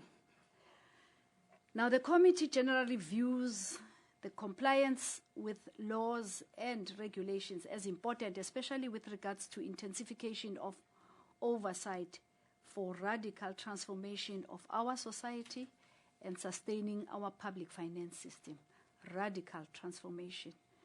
The NDP also brings in innovation in ensuring that we achieve this radical socio-economic transformation.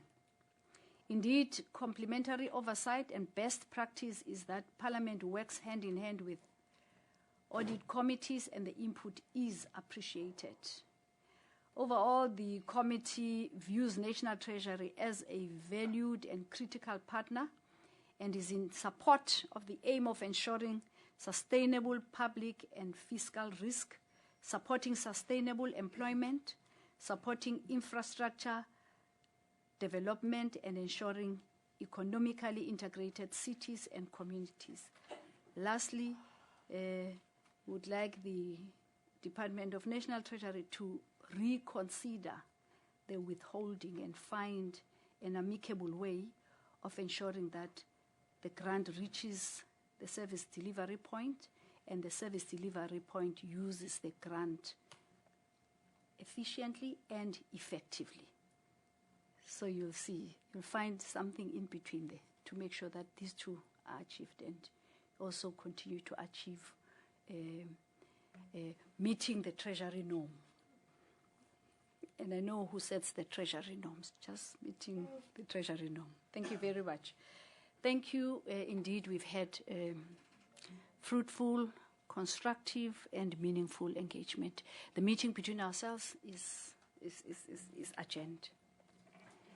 Honorable members, I would like to consult you for the next, just 5 minutes of your time, please, for the next sitting.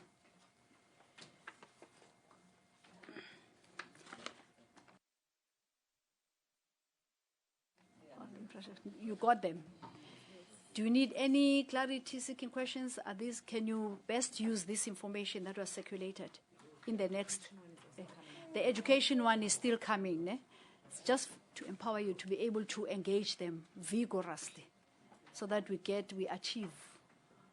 Our mission is accomplished. Thank you very much.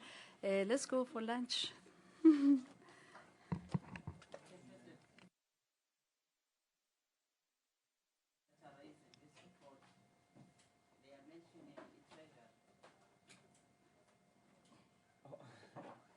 iPad, lalel. Angithi they circulated this. Maba before baphuma ngithi ngiyangibona ngiyanibuka, manginibuka ngibuka ukuthi is there any further lalel. It doesn't matter. Moyibona manje, you take it now because we've lost an opportunity now. Uyayibona? Now you hit the ground running.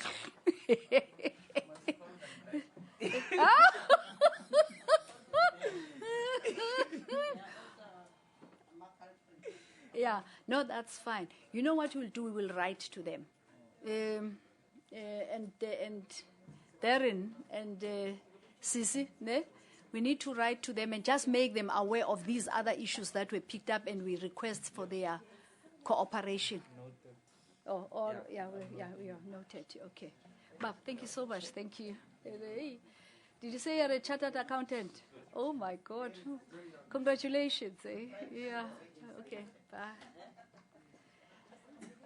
You see? These were Yeah, nice. yeah. Playing around. The one of holding. It has not helped us. Oh, yeah. All the elections because there was no money to deal. Absolutely. No, it's and these true. ones are only, No, it's listen, true. because